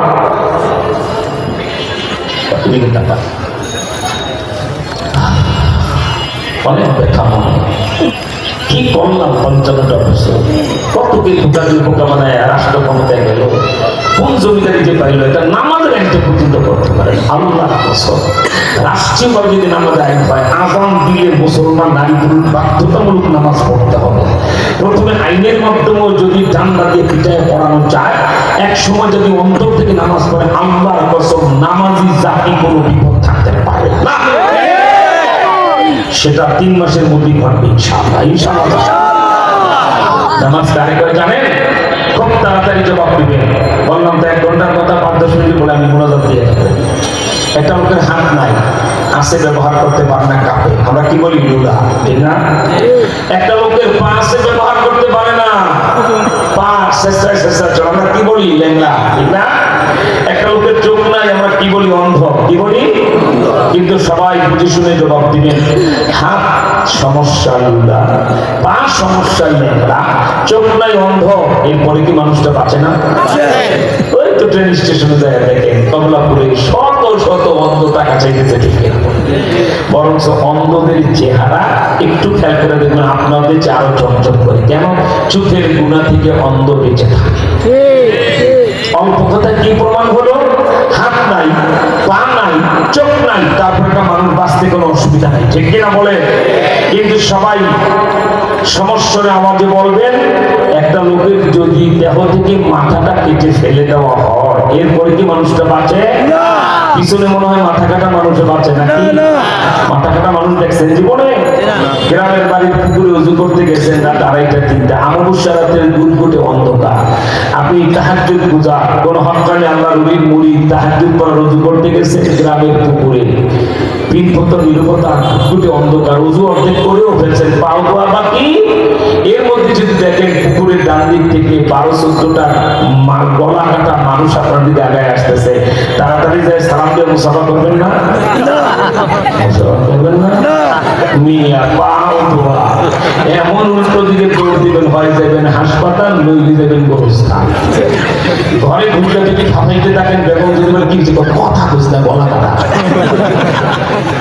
কোন ভাবের বেটা নাই মুসাফা করতে যাবে, আগে মধ্যে বুঝে পারবেন, ঠিক আছে? অল্প কথা কি বুঝা গেল? হাত ছাড়া মানুষ বাঁচে, পা ছাড়া মানুষ বাঁচে, চোখ ছাড়া মানুষ বাঁচে, দেহ থেকে মাথা আলাদা করে ফেলে যেমন মানুষ বাঁচে না। আল্লাহর কসম, আল্লাহর কসম, আল্লাহি তাল্লাহি বিল্লাহি, আপনি এলাকার চেয়ারম্যান, আপনি এলাকার এমপি, আপনি দেশের মন্ত্রী, এভরিথিং ওকে, 1 টাকা দুর্নীতি করেন, পকেটের টাকা খরচ করে 100 গরু জবাই করে নির্বাচনী এলাকায়, অবশ্যই আপনি গম চুরিতে দূরের কথা, আমরা এত টাকা বসে দিয়েছেন, নিজের তহবিল থেকে জনগণ কারো দিয়ে দেন, ঠিক কিনা? এরপর আপনি ন্যায় বিচার করেন, বিচারের বেলায় কোনো দল দেখেন না, এক কথায় সমস্ত কাজ আপনার ভালো, একটা মিথ্যা কথা বলেন না। একটা দোষ, নেতাই শুধু নামাজ পড়ে না, চক্ষু বন্ধ করে বলে দেবে সব ওকে, তোমার এমপিগিরি ঠিক আছে, চেয়ারম্যানগিরি ঠিক আছে, মন্ত্রীগিরি ঠিক আছে, 5 ওয়াক্ত নামাজ না পড়ার কারণে মুসলমানগিরি না। এই কথাটা চরমনায় পীর সাহেবের কথা না, বা এই যে একটু আগে নানুপুরি পীর সাহেব চলে গেলেন ওনারও কথা না, আল্লামা মামুন হক সাহেবেরও কথা না, মুফতি নোরানিরও কথা না, এই কথাটা স্বয়ং নবীজি। আল্লাহ রাসূল বলে লা ঈমানা লিমান লা সালাতা লা। ওই লোকটার ঈমান নাই, ওই লোকটার মুসলমানিত্ব নাই, ওই লোকটার মুসলমান দাবি করার কোনো অধিকার নাই যার 5 ওয়াক্ত নামাজ নাই।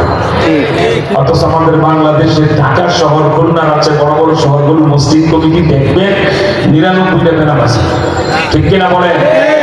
ফজর জোহর আসর মাগরিব এশা নাই, শনি রবি সোম মঙ্গল বুধ শুক্রবারে ফজরের নামাজও নাই, কিন্তু শুক্রবারে জুমার আজান দিলে ডিঙ্গি মার্কা টুপি, নকলি মার্কা জামা, স্যান্ডেল মার্কা জুতা পরে যায় নামাজ কান্দেনি, হেলে দুলে স্তর দখাল করার মতো ইমাম সাহেবের পিছনটা বিশাল যায় নামাজ বিচার করতে। হায়দ্রাবাদ কেন্দ্রীয় মসজিদে 25 বছর জমা পড়ে, আমি আইন করে দিয়েছিলাম যারা আমার পিছনে 5 ওয়াক্ত নামাজ পড়তে আসে না, আপনি এলাকার যত বড় জমিদার হন, আমার পিছনে জুমার দিন দাঁড়াবার কোনো অধিকার আপনার নাই। ওই অজুখানার বাথরুমের পাশে যে জায়গাটা আছে ওই জায়গাটা ওনাদেরকে যায় আমার পিছিয়ে, ঠিক আছে? 5 ওয়াক্তের মুসল্লি কমিটিতে নাই, সুদ করে ঘুষ করে হারাম কর, আল্লাহর ঘর মসজিদ চালাইবে নামাজিরা, ঠিক কিনা? তো এখন আল্লাহর ঘর মসজিদের মূল করতে হবে ইমাম। ইমামের ইংরেজি ট্রান্সলেশন জানেন? স্পিকার। সংসদে প্রধানমন্ত্রী যেমন স্পিকারের রুলিং ছাড়া কথা বলতে পারে না, অনুমতি ছাড়া, মসজিদের ভিতরে ইমাম ছাড়া কারো দুশব্দ করে অধিকার নাই কথা বলেন ইমামের অনুমতি ছাড়া। ইসলাম সেই মর্যাদা ইমাম সাহেবকে দিয়েছিল। তোমরা ইমামকে গোলাম বানাইছো না, 2 মাস অপেক্ষা করো, ইমামকে এলাকার এমন নেতা বানাই দেবো যত বিচার ইমাম সাহেব রাখে, ঠিক না? ইমামের নেতৃত্বে এলাকায় সোশ্যাল বিচার কমিটি করে দেবে। যার পিছনে নামাজ পড়ো তার 2 পয়সার মূল্য দিতে চাও না, তোমার মতো ফেরাউন আর কারুন হামান কেউ হতে পারে না। আরেকটা গোপন তথ্য মনে রাখবেন, যেই মুসল্লি তার ইমামকে যত শ্রদ্ধা করবে তার নামাজ তত তাড়াতাড়ি কবুল হবে। আমার বুঝুন, যেই মুসল্লি তার ইমামকে যত শ্রদ্ধা করে তার নামাজে তত রুহানিয়ত। আমার ভাইরা, তাহলে কি বোঝা গেল? নামাজ না পড়লে সে মুসলমান দাবি করতে পারে। জানেন এই নামাজের ব্যাপারে ইমাম গাজালি রহমতুল্লাহ দিকে গরু চিনেন? গরু, এই বাবা গরু চিনেন? ভোর রাতে ফজরের রক্ত হয়ে গেলেই গরু কয়, আল্লাহ আপনার দরবারে হাজার হাজার শুকরিয়া, আমার গরু বানিয়েছেন, কুত্তা বানান নাই। একটু পরে কুকুর কয়, আল্লাহ আপনার দরবারে লাখ লাখ শুকরিয়া, আপনি আমার কুকুর বানাইছেন, শুয়োর বানান নাই। শুয়োর কয়, আল্লাহ আপনার দরবারে কোটি কোটি শুকরিয়া। আল্লাহকে আশ্চর্য, এই গরু তুমি হাজার শুকরিয়া আদায় করলা কেন? তোমার কি নিয়ামত দিয়েছি? তুমি যদি 10 লাখ টাকা দামের গরু হও, যেখানে হাগো মতো নিজের গরু পরিষ্কার থাকে কিনা, তেমন কোনো নিয়ামত তোমার দিন, একটা শুকরিয়া কেন? আল্লাহ একটা কারণে, আমি হালাল প্রাণী, মানুষ আমার 1 গ্লাস গরুর দুধ খাইলে 6 দিন গল্প করে, টাটকা গরুর দুধ খাইলে 1 গ্লাস, ঠিক কিনা? কুরবানিতে আপনার হুকুম পালন, আমার গলায় ছুরি দিয়ে আপনার হুকুম পালন করে, আমি হালাল প্রাণী, মুসলমানরা খায়, তাই আমার গর্ব আর শুকরিয়া। আপনি আমাদের গরু বানাইছেন, কুত্তা বানান নাই। কুত্তা বানাইলে তো একটাও আমাদের জবাই করতো না কুরবানি দিন, ঠিক কিনা? জোরে কর। আচ্ছা ঠিক আছে, এই কুত্তা তুমি তো লাখ লাখ শুকরিয়া কেন? আল্লাহ যদি আমি কুকুর হারাম প্রাণী, আমার মানুষ বাড়িতে জায়গা দেয়, পাহারায় রাখে, লালু কালু কয়, আর আমার কোনো আদর করে লালু লালু বলে ডাক দেয়, সেই জন্য শুকরিয়া। আপনি আমার সুর বানাইলে তো মুসলমান বাড়িতেই থাকতে দিত না, ঠিক কিনা? সুর আল্লাহ আল্লাহ পাক বলে, সুর তুমি যে কোটি কোটি শুকরিয়া আদায় করলা, এমন কি তুমি পেশাব পায়খানা ঘাঁটো চাটো, এটাই তো তোমার কি বলা হয় জন্মগত অভ্যাস, তুমি আবার কোটি কোটি শুকরিয়া আদায় করতে গেলে। আল্লাহ কি যে বলেন, আমি যে চোখ দিয়া দেখি সেই চোখ তো আপনি আমারে দিয়েছেন, যেই পা দিয়ে আমি হাঁটি সেই পা তো আপনি আমাকে দিয়েছেন। আমি এই জন্য কোটি কোটি শুকরিয়া আদায় করি, আপনি আমার সুর বানাইছেন, নাপাক হারাম প্রাণী, কিন্তু বেনামাজি বানান না। যা এখন জমিদারের ছেলে বেনামাজি হয়ে রাস্তায় মুখ খুলে হাঁটতে যা। একজন বেনামাজি যদি রাষ্ট্রপ্রধান হয়, সুর তাকে ঘৃণা করে, একটু লজ্জা হতে পারে না, ঠিক আছে? জিজ্ঞেস করি, বাবা নিজের নামটা কি মুসলমানের খাতা রাখতে চান? সবাই আমি ইমানদারের সাথে নিজের নাম মুসলমানের খাতা রাখতে চান? এই সংক্ষিপ্ত আলোচনা প্রমাণ হলো, নামাজ যে পড়ে না তার নাম মুসলমানের খাতায় থাকে না। তাই মুসলমানের খাতার নামটা রাখার জন্য কারা কারা আজকে রাত পোহালে যে ফজরের নামাজ হবে, এই ফজর থেকে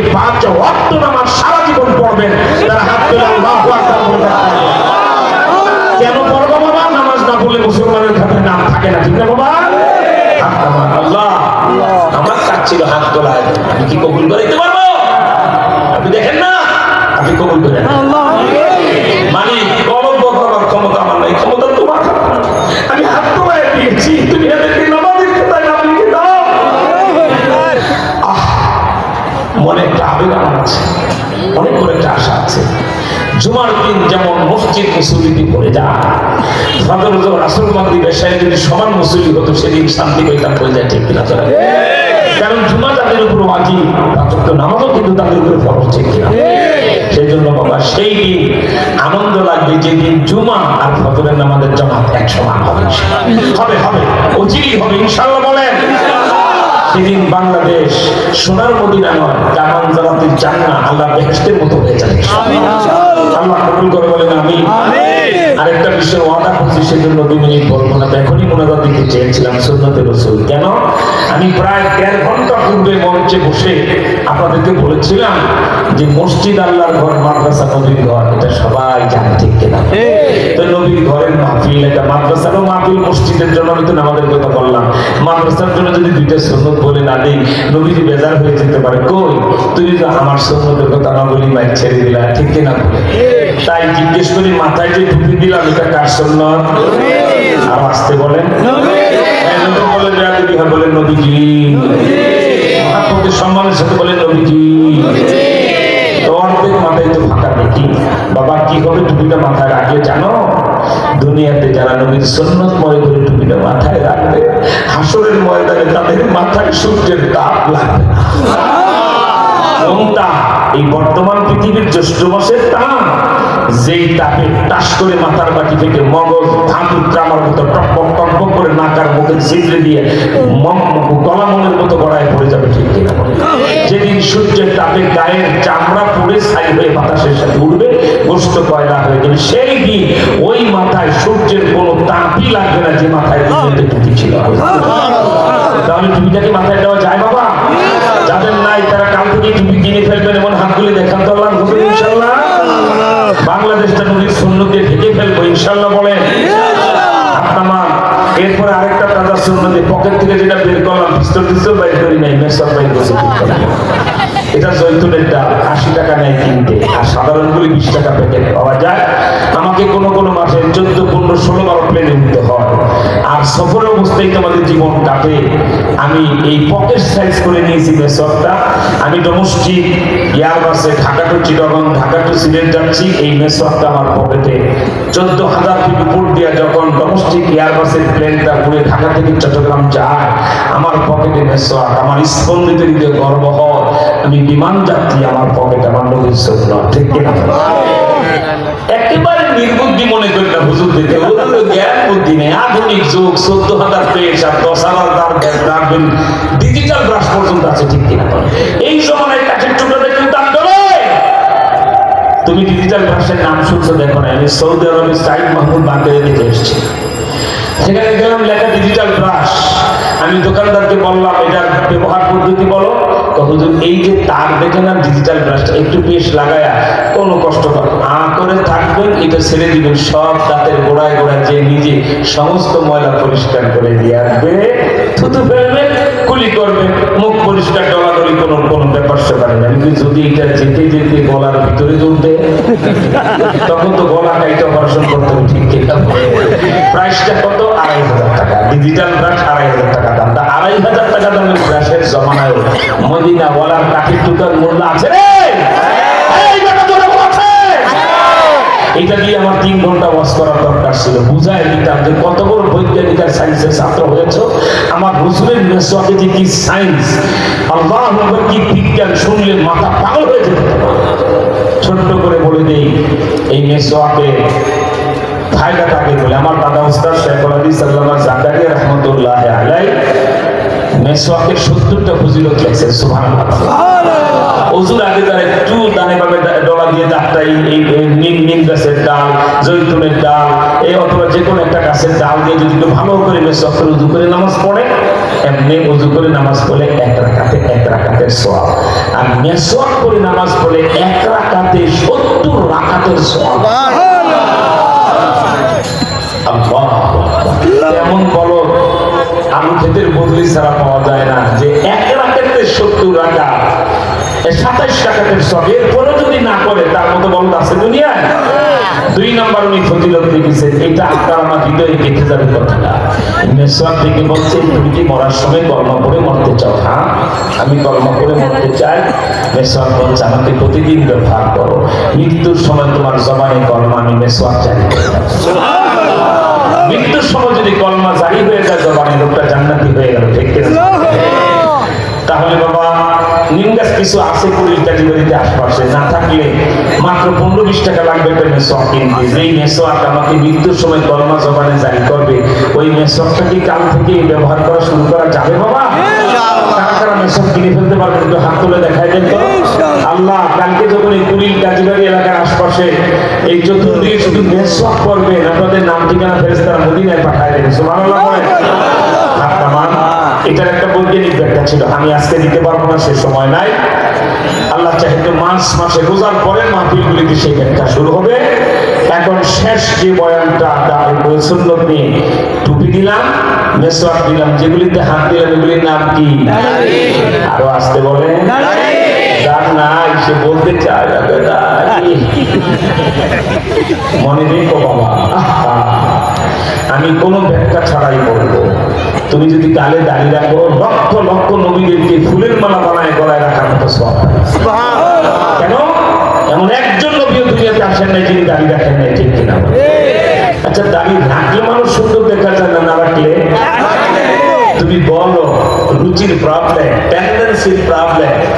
তুমি মনে করো ক্লিন শেপ করে জুতার তলার মতো পাশার মতো গাদা বানাইতে পারে, সুন্দর দেখা যায়। তুমি কোনদিন বাইরে দেখা যায়? পাকিস্তানের এক মাওলানা, করাচি বড় মসজিদের খতিব, ওনারই বাল্যবন্ধু দোস্ত কলেজের প্রফেসর। তো ওই মুসলিম বড় সুবক্তা পাকিস্তানে, ওনার মসজিদে জুমা পড়তে যায়, দোস্ত হিসাবে মুসাফা করে। তো যিনি প্রফেসর, ওনার তো দাড়িতে দিক চলে সাফান সাফা, ঠিক ঠিক। আর ইমাম সাহেব মাশাআল্লাহ যেমন সাফ দাড়ি, সেইভাবে পাগড়ি, দেখলে মনে হয় যেন সাজার বাদশা। একদিন তো, ভাই তুমি আমার বাল্য বন্ধু, এত বড় মসজিদের খতিব, আর আমি তোমারই বাল্য বন্ধু, প্রাইমারিতে একসাথে পড়ছি, ফুটবল খেললাম। আমি তো লেখাপড়া করে জেনারেল কলেজের প্রফেসর, অধ্যাপক হয়ে গেলাম। তো ভাই আমার বাড়িতে দাওয়াত দিলে যাই, এটা কথা বললাম বলদের মতো, তুমি আমার দোস্ত না, তোমার গালে দাড়ি নাই, তুমি কলেজে চারটা দিয়েছে, দাওয়াত দাও, অবশ্যই যাবো, আলহামদুলিল্লাহ বলে। তো ওই আলেম বন্ধু প্রফেসর বন্ধুর বাসায় গেছে, যাওয়ার পরে তার 2-2.5 বছরের বাচ্চা কোলে করে নিয়ে আসে, দোস্ত তুমি তো আলেম মানুষকে ফদিয়া দাও, তোমার ভাতিজা। তখন যেই কোলে নিতে গেছে, বাচ্চাদের অভ্যাস হলো, যদি 1 লাখ টাকা এক হাতে দেন, আরেক লাখ টাকা বান্ডুল ওই হাতে দেন, যারা চিনে না এর কাছে দিতে গেলে আপনার কামড়ায় ধরবে, তারপরে বলো যাবে না, ঠিক কিনা? তো এই হুজুরে তো জীবনে দেখেন, এই বাপের বন্ধু বড় হলে না জানবে যে কোলে দিতে গেছে বাচ্চা তার বাবার গলা জমে, মানে এমন কিছু ধরছে, হুজুরের কাছে যাবে না। তো এই প্রফেসর বন্ধু বলছে, দোস্ত দাড়ি কেন রাখি না জানো? কেন? দেখো তোমার দাড়ি দেখে আমার ছেলেটা ভয় পেয়ে গেছে, এই জন্য আমি দাড়ি রাখি না। দোস্তকে বলো, ছোটবেলা বড় ছিল, প্রফেসর হওয়ার পরে এখন বড় দিকে। তো কেন? তাই বলো, ওই এতদিন মারে দেখছে, তোমার বোর গালেও দাড়ি নেই, তোমার গালেও দাড়ি। আজকে যখন দাড়ি দিকে আসল অরিজিনাল বাবা দেখো, ভয় থেকে বলো, ছোটবেলাও ছিল, প্রফেসর হওয়ার পর বড় দিকে গেছে। 2 হলো, আমাদের বিক্রমপুরে এখনো পর্যন্ত নিয়ম আছে মন্ত্রীগঞ্জে, কোটি ছেলে বিয়ে শাদী করাইলে মনে করে এক একটা গাড়ি দাম 5 কোটি 6 কোটি 3 কোটি, গাড়ির বহর যায়, মুরব্বীর আগে যায়, তার বেট কোনো কিছু লাগে না, সব ভিতরে ঢুকায়, তাদেরকে সম্মান করে বসায়, এরপরে বিক্রম করে স্টাইল শরবত হয়। কিন্তু যেই বরের গাড়ি যায়, রেল গেটের সে 70 গুণ মজবুত দিয়ে ঠেলায়, ঠিক কিনা? টাকা নাই না করে কেস ছাড়ে না।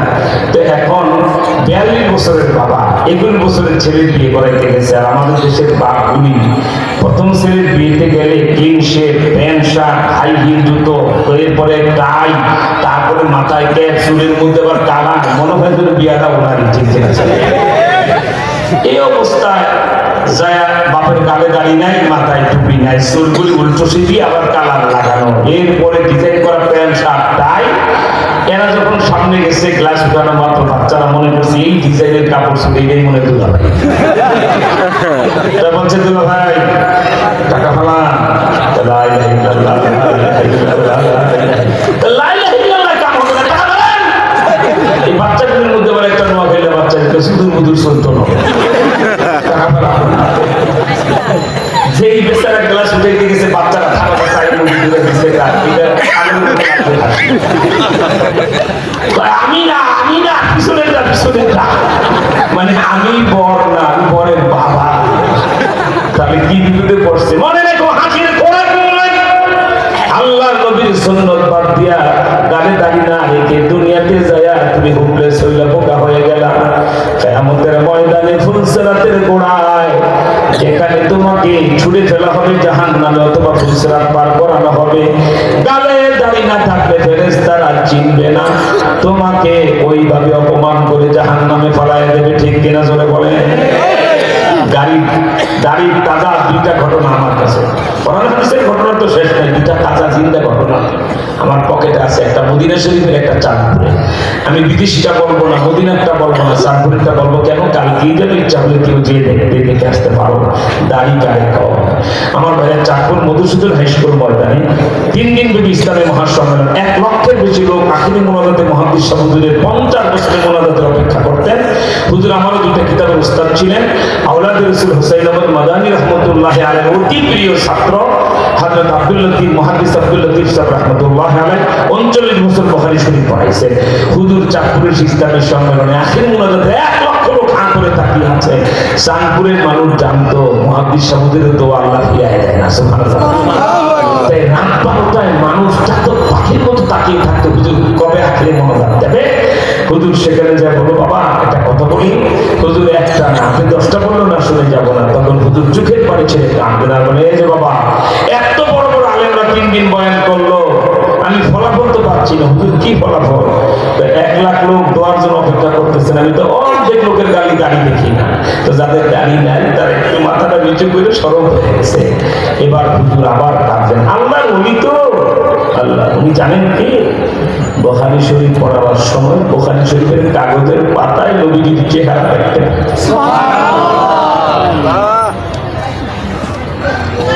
এরপরে হুজুর বলেন, বাবা তুমি কি জানো?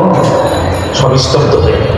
কোন মুসলমান তার বাড়িতে বা সেখানে গালে সাবান লাগায় ব্লেড ভেঙে খুরের মধ্যে ঢুকে যখন তার দাড়ি কাটার জন্য টান দেয়, তোমার গালের দাড়িতে ব্লেড লাগার আগে আমার রাসূলের কলিজার মাঝখানে কস কস করে ব্লেড লেগে যায়।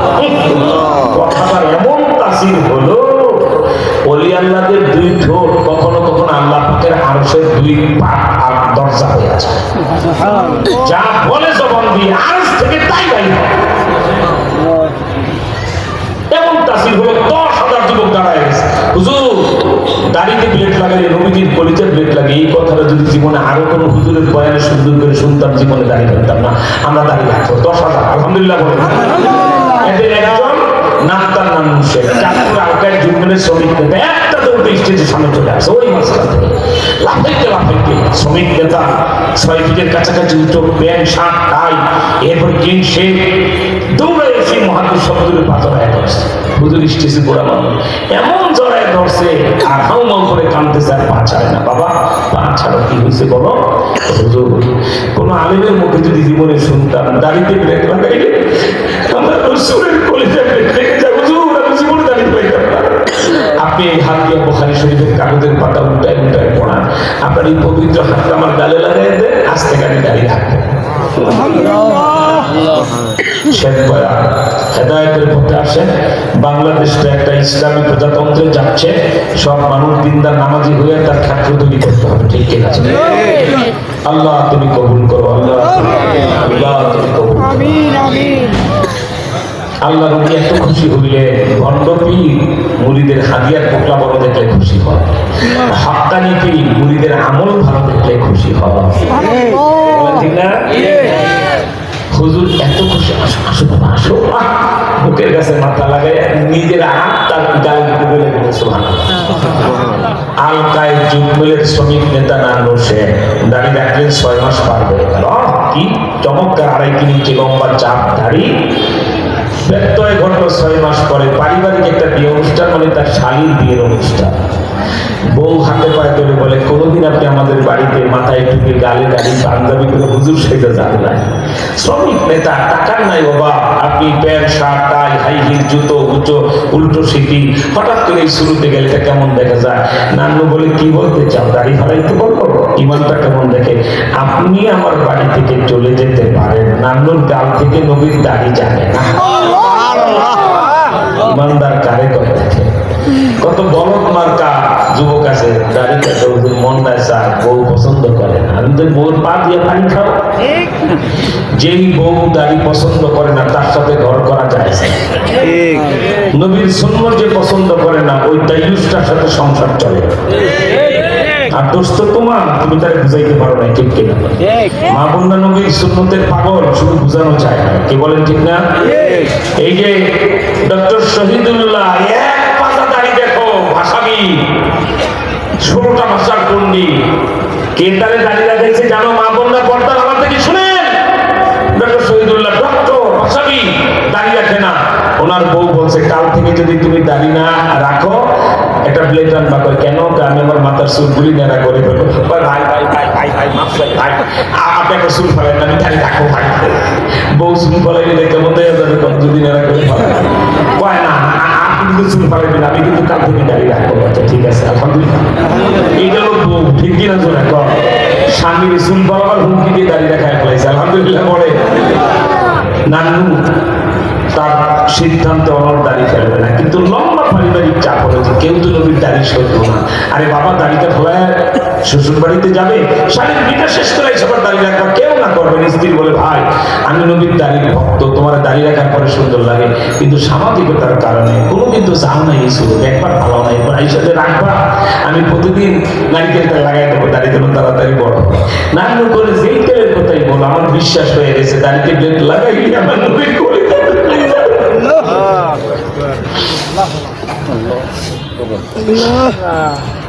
আমার ভাইয়া, এখনো চাঁদপুর গেলে দেখবেন পুরান বাজার মধুসূদন হাই স্কুল মাঠের কোন একটা হোটেল, নাম হল পলাশ হোটেল। ওই হোটেলটার 1/4 কিলোমিটার দক্ষিণে জায়গাটার নাম লোহারপুর। 40-41 বছর আগের ঘটনা। নান্নু পারিবারিক চাপে রাজি হয়ে দাড়ি ফেলতে গেছে লোহারপুরে। ফার্স্ট মর্নিং ডাক ভোর, নাপিত সেলুন খুলে পাশের চা দোকানে চা খাচ্ছে। নান্নু যায় চেয়ারে বসে 6 মাসের যত্ন করা দাড়িগুলি গ্লাসে দেখে টপ টপ করে চোখের পানি ছড়ে। নান্নুর চোখের পানি দাড়ি গড়াইয়া বুকে পড়তেছে, মনে মনে ভাবে, মুহাদ্দিস সাহেবের কথা যদি সত্যই হয়, নাপিত আমার দাড়ি যখন ব্লেড দিয়ে টান দেবে, হায় হায়, আমি তখন নবীর কলিজা খুন করে ফেলাবো।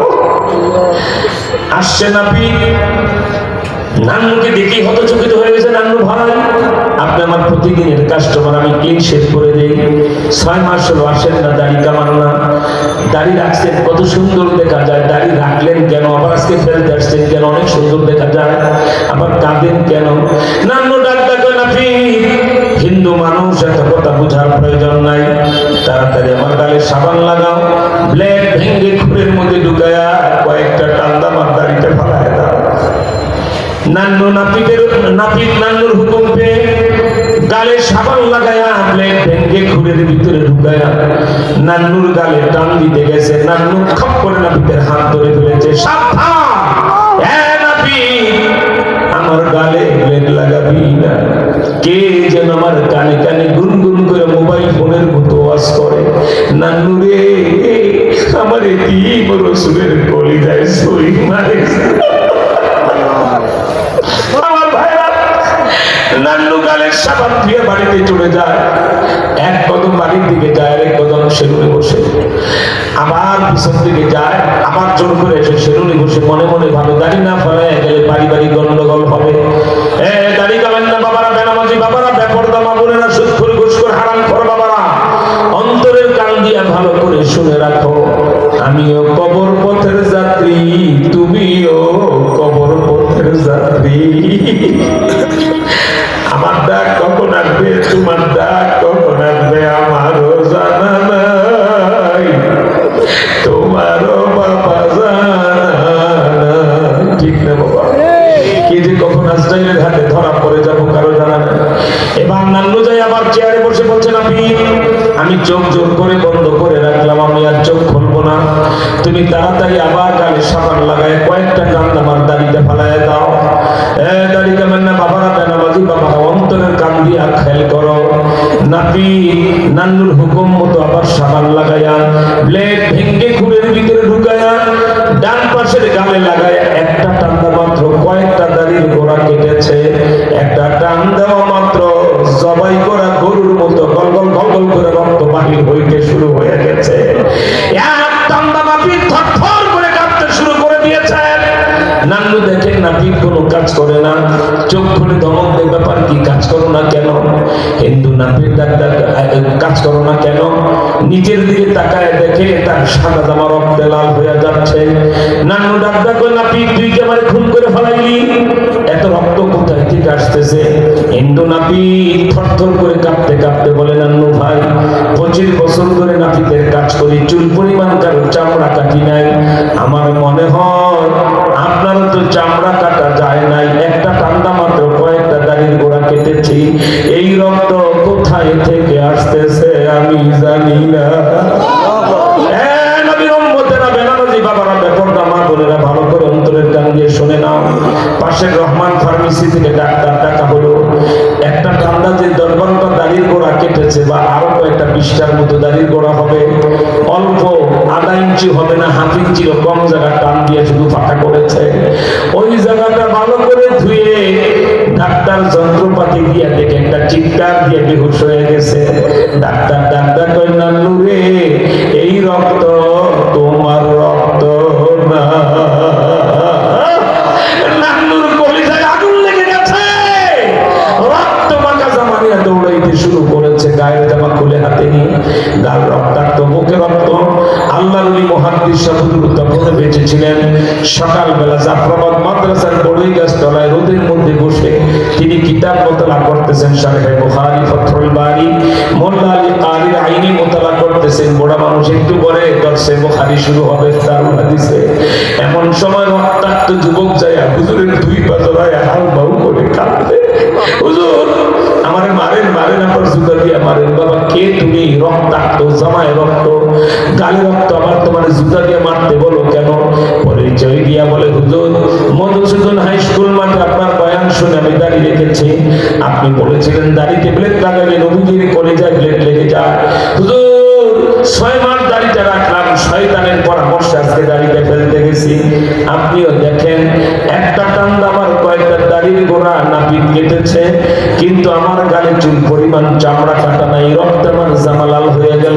এই রক্ত কোথায় থেকে এসছে? আল্লাহর ওলি মুহাদ্দিস সাহেব ছিলেন আশিকে রাসূল, নবীর অঙ্গ পাগল। এই কথা শোনা মাত্র চেয়ার থেকে লাফাইয়া উঠছেন। একটা থামাদার নান্নুর হাত থেকে রক্ত মাখা জামাটা নিয়া একবার চুমা খায়, আরেকবার নাকে লাগায়, আর চিৎকার করে বলে, নান্নু রে এই রক্ত থেকে আমার নবীর কলিজার রক্তের ঘেরান পাওয়া যায়। নান্নু রে এই রক্ত থেকে আমার নবীর কলিজা কাটা রক্তের গন্ধ পাওয়া যায়। নান্নু কয়, হুজুর আমাদের তওবা করা দেন, আর দাড়ি ফেলবো না।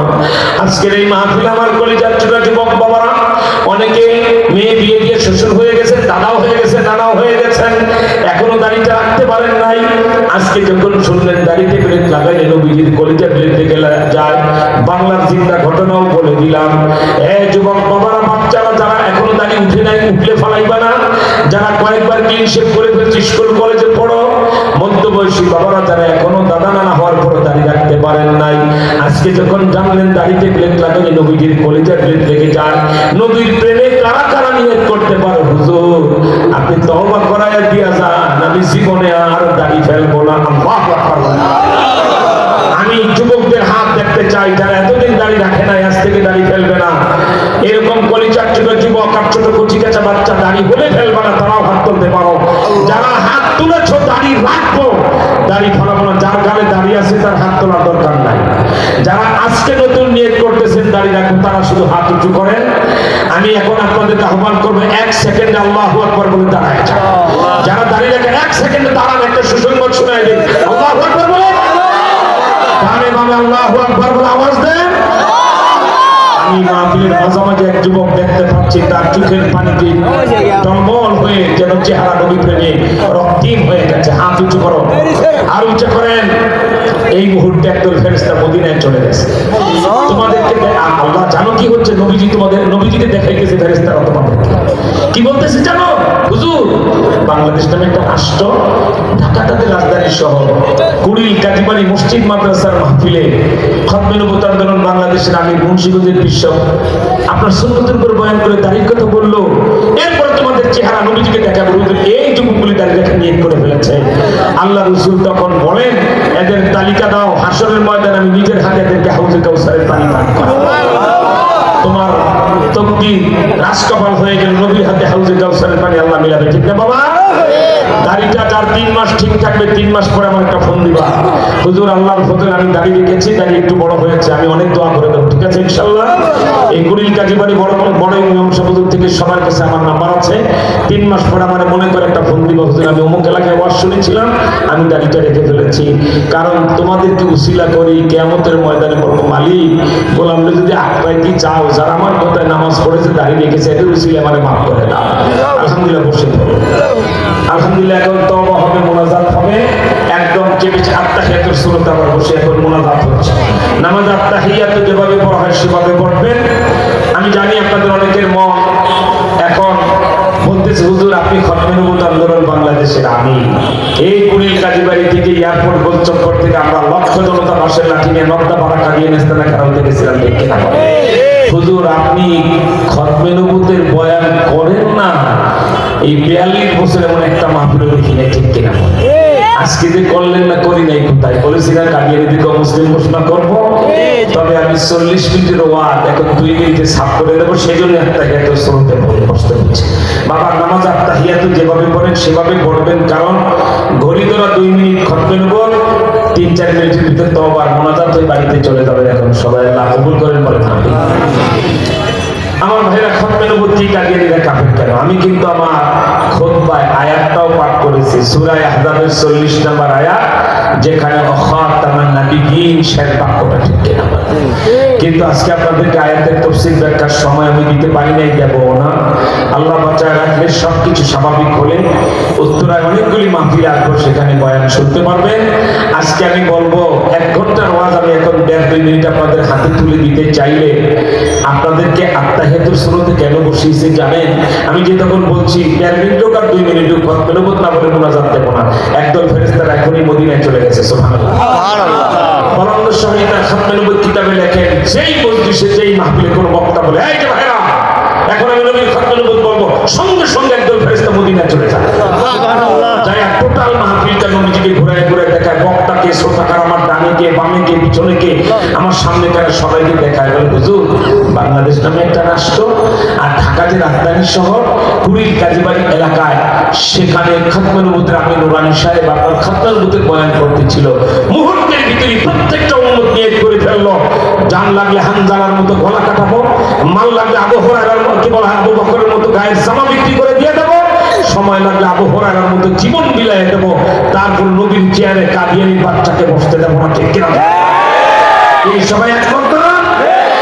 আল্লাহ রাসূল নাকি তখন বলে, যারা জান দিবে মাল দিবে সময় দেবে, আমার চেয়ারে কাদিয়ানীকে বসতে দেবে না। আমার এই উম্মতের তালিকা দাও, হাসরের ময়দানে ভয়াবহ বিপদের সময় আমি তাদেরকে 1 গ্লাস হাউজে কাউসারের পানি আমার হাতে পৌঁছায়। কোন পানি? যেই পানি 1 গ্লাস পান করলে 50,000 বছর আর পানির পিপাসা লাগবে না। সুবহানাল্লাহ, এই সেই খতমে নবুয়তের ফজিলত। আমি আপনাদেরকে যেহেতু 2 মিনিটে খতমে নবুয়ত বলবো, 40 মিনিটের কথা, তাই আমি প্রশ্ন করবো, গলা ফাটা চিৎকারে নবীজির প্রেমে জবাব দিবেন। সাউন্ডটা কিন্তু বড় করতে হবে, পারবেন ইনশাআল্লাহ? গলাটা একটু পরিষ্কার জোরে বাড়িতে জোরে বাড়িতে। এবার বলেন, গায়ের শক্তি তলায় না গলা? আমি তলায় না গলা? 2 হাত আবার মুঠ করে ধরে,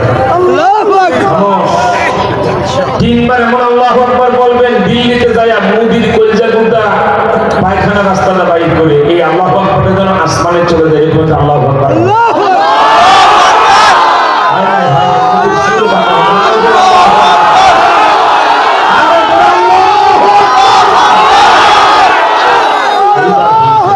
মুদি বাংলাদেশে খালেদ বিন ওয়ালিদ আছে, ঠিক এই সাউন্ডটা 2 মিনিট গলায় রাখা যাবে তো? 2 মিনিট ডাউন হবে না তো? তাহলে জিজ্ঞেস করি, জবাব দেন, আল্লাহ কয়জন? হলো না, গলা ফাটায় বলতে আল্লাহ কয়জন? মুখে বললে চলবে না, আঙ্গুল উঁচা করে দেখাই দিতে পারেন। আমি প্রশ্ন করবো, আল্লাহ কয়জন? 3 বার বলবেন, একজন। আল্লাহ কয়জন? উচ্চা করেন, আর উচ্চা করেন। এবার জানতে চাই, এক আল্লাহর পরে কোন আল্লাহ আছে? এইভাবে দেখেন, নাই। যার হাত যত তাড়াতাড়ি ধরবে তার সব আল্লাহর পরে কোন আল্লাহ? আমাদের নবীর পরে আর কোন নবী? 40 মিনিটের ওয়াজ 1 মিনিট হিসাব, এটাই তো খতমে নবুয়ত, বয়ান শেষ খতমে নবুয়ত। আল্লাহর পরে যেমন আল্লাহ নাই, মুহাম্মদ সাল্লাল্লাহু আলাইহি ওয়াসাল্লামের পরে আর কোন নবী নাই। কাদিয়ানীরা কাফের, ঠিক কিনা? হুজুরদেরকে জিজ্ঞেস করেন, এটাই খতমে নবুয়তের চূড়ান্ত বয়ান, কি বলেন, ঠিক না? কিন্তু এবার জানতে চাই, আল্লাহকে বাদ দিয়ে কোনো বেয়াদব যদি বলে আমি আল্লাহ, সে মুসলমান না কাফের? এই সাউন্ড একটু আগে বলে ঠিক করছেন, সে মুসলমান না কাফের? আমি বলবো যেমন, আপনারা বলবেন ফেরাউন যেমন। এই বেয়াদব আল্লাহকে বাদ দিয়ে আল্লাহ দাবি করেছে, সুতরাং ফেরাউন মুসলমান না কাফের? জীবনে অনেক ক্যানভাস করছে, নবীদের জন্য আধা মিনিট ক্যানভাস করতে পারবেন? ক্যানভাস করেন নাই? 80 বছরের বুড়ো 28 বছরের নাতিকে মেম্বারি ইলেকশনে দাঁড় করায়, নাতি আবার পাইছে হুক্কা মার্কা, ঠিক কিনা? আর বাংলাদেশের মার্কালকে হুক্কা, বান্তি, বদনা কি বলে। এখন 80 বছরের বুড়ো প্যান্ট ছুটে গেছে, একদিকে প্যান্ট সহ্য করে দেয়, তারপর মাথার পা দিয়ে কোমরে বাইরে দেয়, নাতির জন্য লাফায়, মার্কা ও হুক্কা মার্কা। এই যে হুক্কা মার্কা বা দিনটা বলতাম, বদনা মার্কা 50 বছর ধরে বলতেছে, কি পান? 2টা জিনিস, অর্ধেক কাপ লাল চা আর একটা বিড়ি, ঠিক কিনা? আর কিছু পাওয়া যায়? এখন যদি মদিনার প্রেমী জীবনের সবচেয়ে বড় আওয়াজ দিয়া 1 মিনিটের খতমে নবুয়তের মিছিল আর কেউ ক্যানভাস করতে পারে, কম যদি পান, নবীজির হাতে 1 গ্লাস হাউজে কাউসারের পানি ভিজা, তাহলে ক্যানভাসটা আসতে হবে না, জোরে হবে? পৃথিবীর কোন নেতা নেত্রীর সমান আরো বড় হবে, সত্য কথা। তাহলে জানতে চাই, বিশ্ব নবী মানবতার মহানায়ক, হেড অফ দ্য ওয়ার্ল্ড, তোমার আমার মাথার মুকুট, হৃদয়ের রাজা, দুই জাহানের বাদশা, খাতামুল আম্বিয়া মুহাম্মদ সাল্লাল্লাহু আলাইহি ওয়াসাল্লামকে বাদ দিয়া কোন বেয়াদব যদি বলে মুহাম্মদ সাল্লাল্লাহু আলাইহি ওয়াসাল্লাম শ্রেষ্ঠ নবী নয়, আমি শ্রেষ্ঠ নবী, সে মুসলমান না কাফের?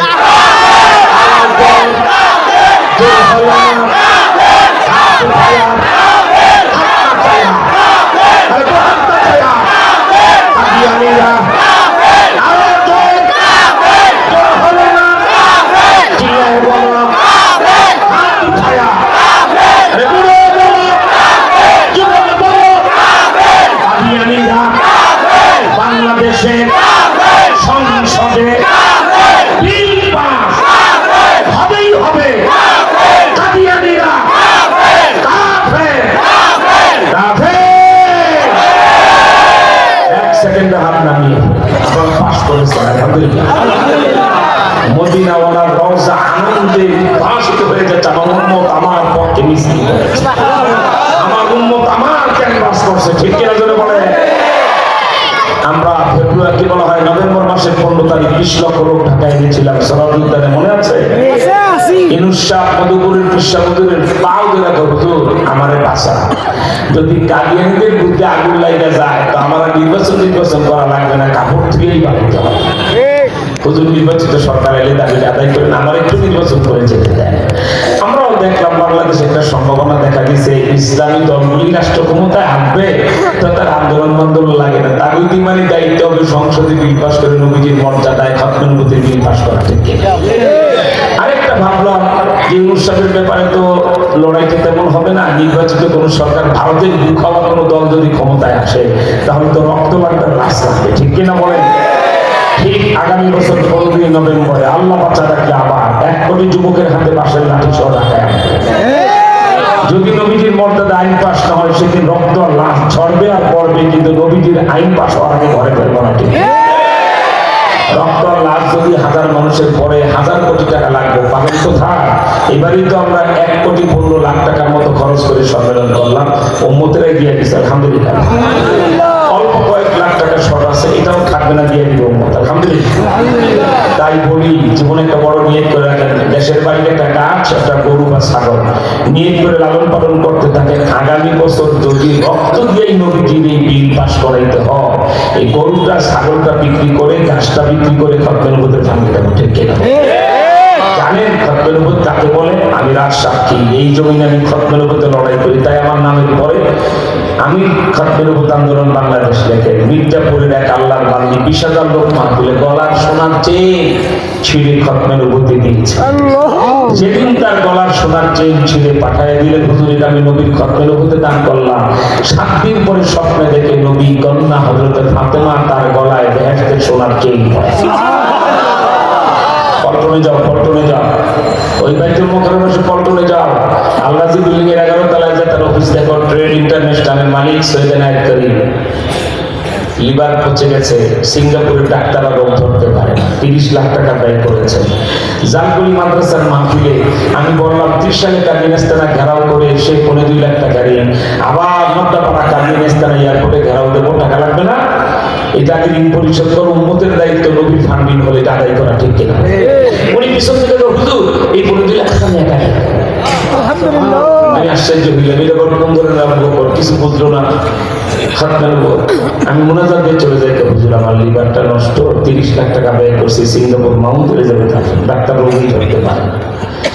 আমি এই জন্য খরচের উপর 2.5 লাখ টাকা দিলাম, চলে গেলাম। মনে মনে ভাবলাম যে আল্লাহ তোমার নবীর এই ফান্ড এত মজবুত করে দিল, ঋণটাই আদায় করে দিল, তুমি তার থেকে একটু খেয়াল রাখো।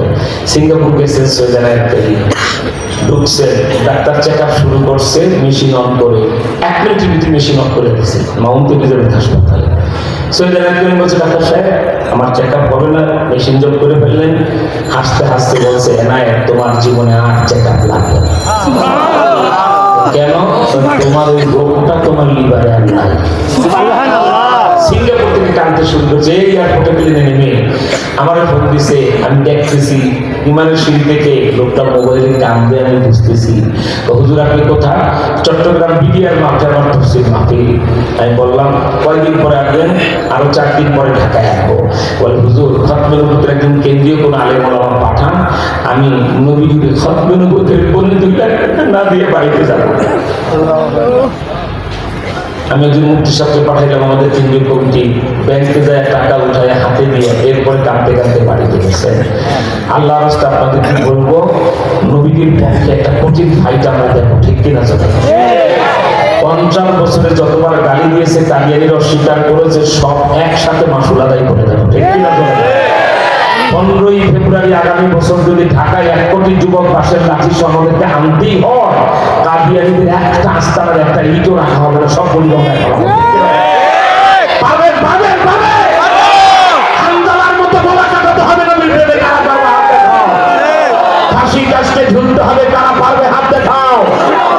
মদিনাওয়ালার প্রেমে তৎক্ষণাৎ জীবন দেওয়া লাগলে কারা রাজি, তার হাত আল্লাহু আকবার। মনে মনে বলবেন হুজুর এখন কয়েক লাখ টাকা নিয়ে আর আপনার খতমের মধ্যে ফান্ড কত কষ্ট করে চলেন, আমি যদি 1000-2000 টাকা নিয়ে নিবেন না? তুমি 1 লাখ টাকা নিল না, এটা কি মাদ্রাসা লিল্লা বোর্ডিং পেয়েছো? মসজিদ নির্মাণ? তোমার কাছে রুমাল দিয়ে ভিক্ষুকের মতো মদিনাওয়ালার খতমের মধ্যে টাকা উঠানো হবে? কঠিন আইন করে দিয়েছি, খতমের মধ্যে নামে কোনো রুমাল পাতা যাবে না, এটা আমার নবীর ইজ্জত চলা হয়। হুজুর তাহলে আমরা গরিব দুঃখী 100 টাকা 50 টাকা একটা রিক্সা চালক 50 টাকা দিতে চাই, নিবেন না? না, একটা তরিকায় নিব, কারো কাছে রুমাল যাবে না। এখন তওবা হবে, মুনাজাত হয়ে যাবে। মুনাজাতের পরে কেউ যদি দৌড় দিয়ে এসে হযরত আবু বকরের মতো, হুজুর আমি এই 500 টাকা 1000 টাকা 100 টাকা নবীর খতমের মধ্যে দিলাম, এটা মর্যাদার দেওয়া, ইজ্জতের দেওয়া, সম্মানের দেওয়া, ঠিক কিনা? সেটা আমরা গ্রহণ করবো, কিন্তু রুমালও যাবে না, কেউ চাবেও না, কখনো যাবে না ইনশাআল্লাহ। এভাবেই চলছে আমাদের খতমের মধ্যে বিষয়, উম্মত পাগল হয়ে দৌড়ায় আসে। আলহামদুলিল্লাহ বলে। এবার ডান হাতটা উঁচা করেন, তওবা হয়ে যেতে, ডান হাত ডান হাত। বাবা যারা দূরে আসেন এবার কিন্তু কাছে এসে তওবা করতে হবে, একদম চেয়ার থেকে উঠে বা চেয়ার নিয়ে চলে আসেন, কাছে এসে মিলে নেদের দেন। চেয়ার যারা চেয়ার ছাড়া বসতে পারবে না, চেয়ার সহ চলে আসেন কাছে। ডান হাত ডান হাত, সবাই ডান হাত আল্লাহু আকবার বলে উঁচু করেন, আরেকটু জোরে আল্লাহু আকবার বলেন। এই ডান হাত আপনার সামনে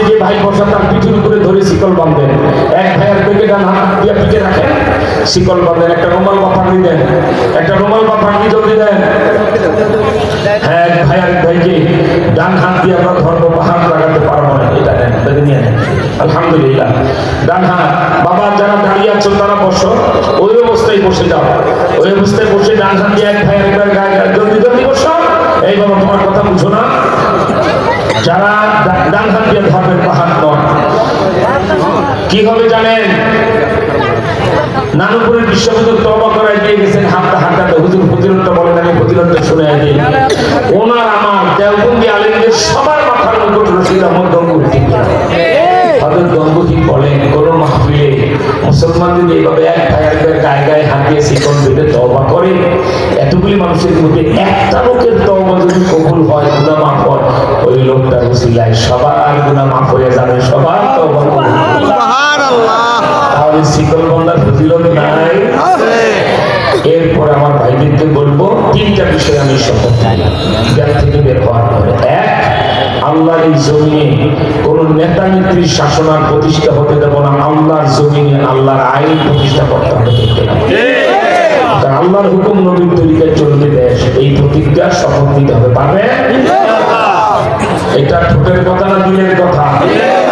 দুই, জান দেবো মান দেবো সময় দেবো, কিন্তু নবীজির চেয়ারে কাদিয়ানির বাচ্চাকে বসতে দেবো।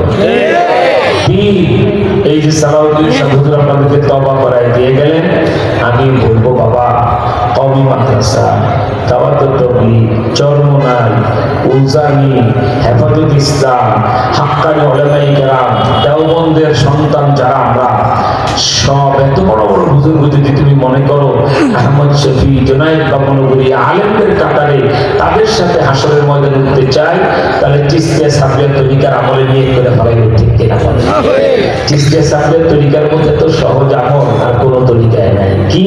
মাথায় একটু টুপি রাখবেন, গালে দাড়িটা রাখবেন, ওযুর আগে মিসওয়াক করবেন, খাওয়ার আগে দস্তরখান বিছাবেন, মিথ্যা কথা বলবেন না, হারাম খাবেন না, উপযুক্ত মেয়ার স্ত্রীকে হাত মোজা, পা মোজা, বোরকা ছাড়া ঘর থেকে বের হতে দেওয়া যাবে না।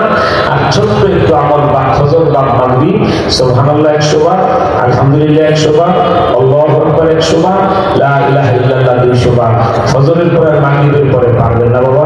ইনশাআল্লাহ। এই আমল করলে ইনশাআল্লাহ 40 দিনের ভিতরে আজীব গরীব স্বপ্ন দেখতে শুরু করবে। কখন দেখবেন বড় পীর আব্দুল কাদের জিলানী রাহমাতুল্লাহ আলাইহি হাত ধরে দজলা নদীর দিকে আপনি হাঁটতেছেন। কখন দেখবেন খাজা মুঈনুদ্দিন চিশতি হিন্দু রাজার সাথে লড়াই করতে আপনার সাথে নিয়ে যাইতেছেন। তবে একটা শর্ত, আমার হাত ধরে যারা তওবা করছেন, আল্লাহ যদি তো কাউকে নিয়ামত দেয়, কিছু আজীব গরীব স্বপ্ন দেখেন, আমি ছাড়া আর কাউকে জানানো যাবে না, ঠিক আছে? ইমাম সাহেবের কাছে আজকে আমার নাম্বার পাবেন। আল্লাহ আপনাদের সবাইকে মারিফাতের খাজানা দান করুন, আল্লাহ প্রেমের খাজানা দান করুন। সবাই মাথা নিচু করেন, চক্ষু বন্ধ করেন। আমি যা বলবো আমার সাথে আপনারা জোরে বলবেন, মা বোনরা একেবারে আস্তে বলবেন। বলেন আউযু বিল্লাহি মিনাশ শাইতানির রাজীম, বিসমিল্লাহির রহমানির রহিম,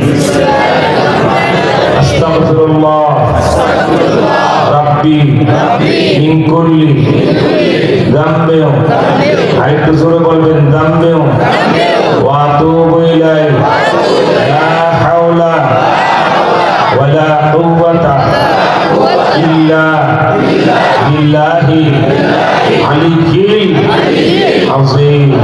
তওবা কিয়া मैंने सब पूरी बातों से और सब पूरी कामों से, आए मेरे अल्लाह इस तौबा को कबूल कर और बयान किया मैंने खत्म नबूवत और तरीक़ा चिश्तिया, कादरिया, नक्शबंदिया, मुजद्दिदिया के हाँ ऊपर फकीह मोहम्मद नूर हुसैन नूरानी के खलीफा हजरतुल अल्लामा मुहद्दिसुल असर शैखुल उलमा वल फुज़ला শাইখুল হাদিস আল্লামা হাফেজ জুনায়েদ বাবনগরী রহমতুল্লাহ আলাইহি। আয় আল্লাহ খাতমে নবুয়ত और इस तरीका की नियामतों मेरे नसीब का आओ क़यामत में जनाबे रसूलुल्लाह सल्लल्लाहु अलैहि वसल्लम जमाअत में मेरे হাসত কর। আমিন আমিন। আলহামদুলিল্লাহ, সবাই হাত ছেড়ে দিন। এখনই মোনাজাতের পূর্বে আজকের মাহফিলের সাদরে জলসা সভাপতি আপনাদেরকে মোবারকবাদ জানিয়ে দেবেন, এরপর আমি মোনাজাত করব ইনশাআল্লাহ। মাইকটা ঠিক করে দেন, এটা না এই রোমান কেন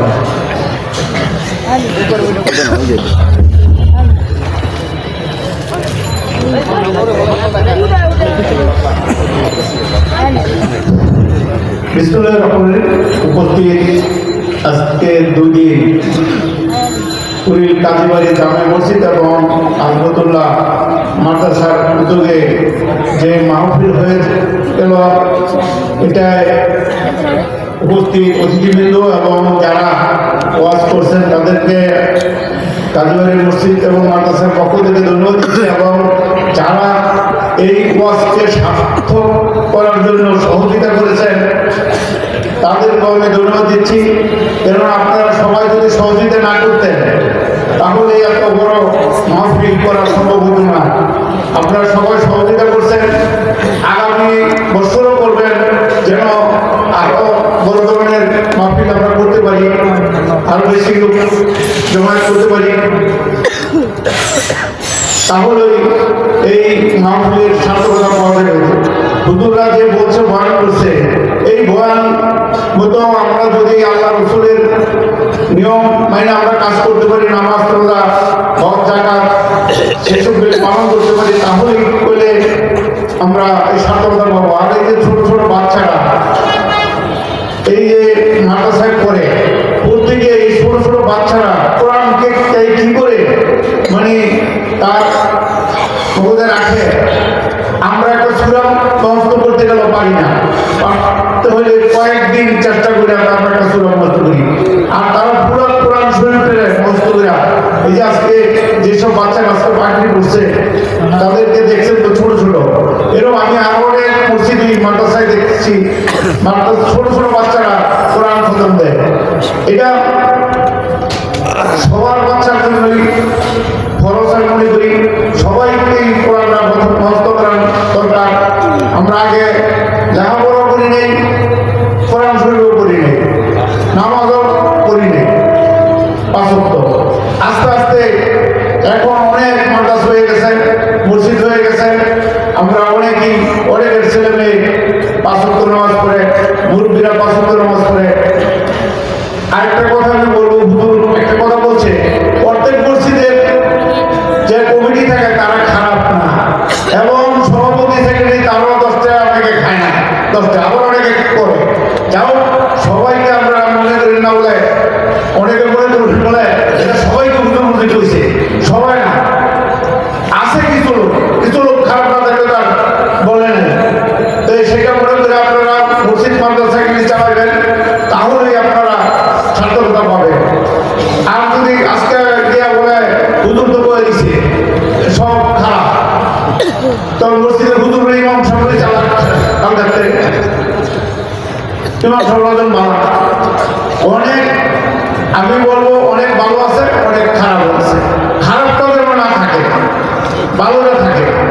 এই বলে এমন সবাই আজকে অনেক রাত পর্যন্ত একটা বসে গেছে, আপনারা বৈশা ওয়াজ শুনছেন, হুজুরের বয়ান শুনছেন, এই জন্য সবাইকে ধন্যবাদ দিই।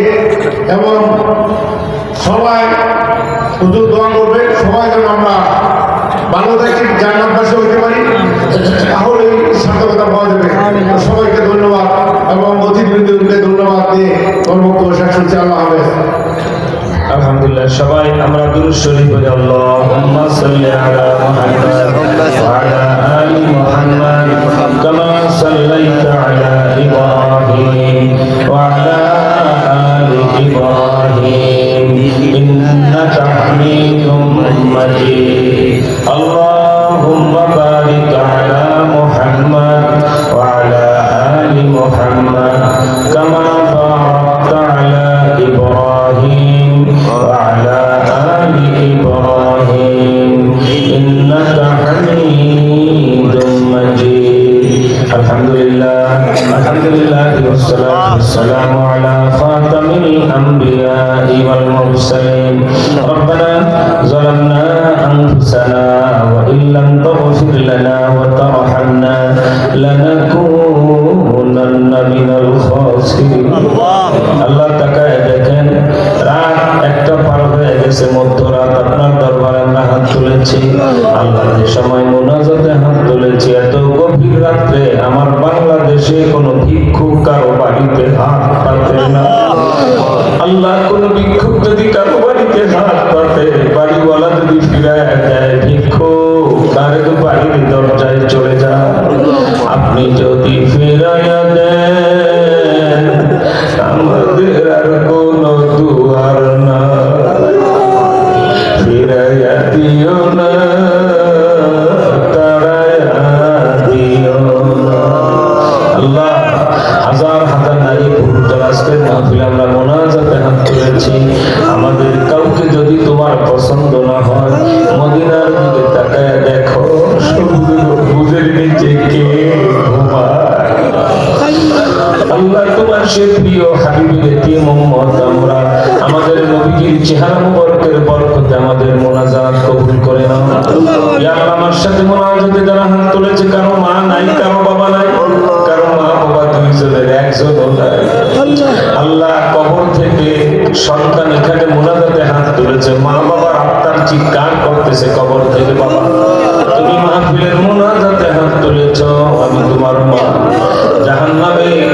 জাহান্নামের সাপগুলি কবরে কারেন্টের তারের মতো পেঁচায় পেঁচায় আমারে কামড়ায় বাবা জাহান্নামের আগুন ধাউ ধাউ করে আমার কলিজায় জ্বলতে আছে ও বাবা মুনাজাতে আমি মাকে ভুলে যাইও মা বাবা দাদা দাদি নানা নানি যার যেখানে কবর তাদের কবরগুলি বেহেশতের বাগান বানায় দাও যে মাদ্রাসা ছাত্র তিনজন কোরআনের পাখি পাগড়ি প্রদান করা হলো তাদেরকে এদেরকে জামানার আশরাফুল নবী হুসাইন আহমদ মাদানী বানায় দিও আল্লাহ ইয়া আল্লাহ মাদ্রাসাটা যেন আরো উন্নতি করতে পারে সেই তৌফিক দান করো ইয়া আল্লাহ তোমার যে সকল বান্দাগুলি দাড়ি রাখা নিয়ে হাউ হাউ করে কেটে দাঁড়িয়ে গেছে এই যুবকগুলির নামের তালিকা মদিনায় নবীজির হাতে পাঠায় দাও ইয়া আল্লাহ যারা পাক্কা নিয়ত করেছে মুসলমানের খাতায় নাম রাখতে আজ থেকে আর নামাজ বাদ দেবে না তাদের তালিকাও পাঠায় দাও আল্লাহ ইয়া আল্লাহ আমার সাথে মুনাজাতে যারা হাত তুলেছে তিন কথায় বজ্র কঠিন শপথ নিয়েছে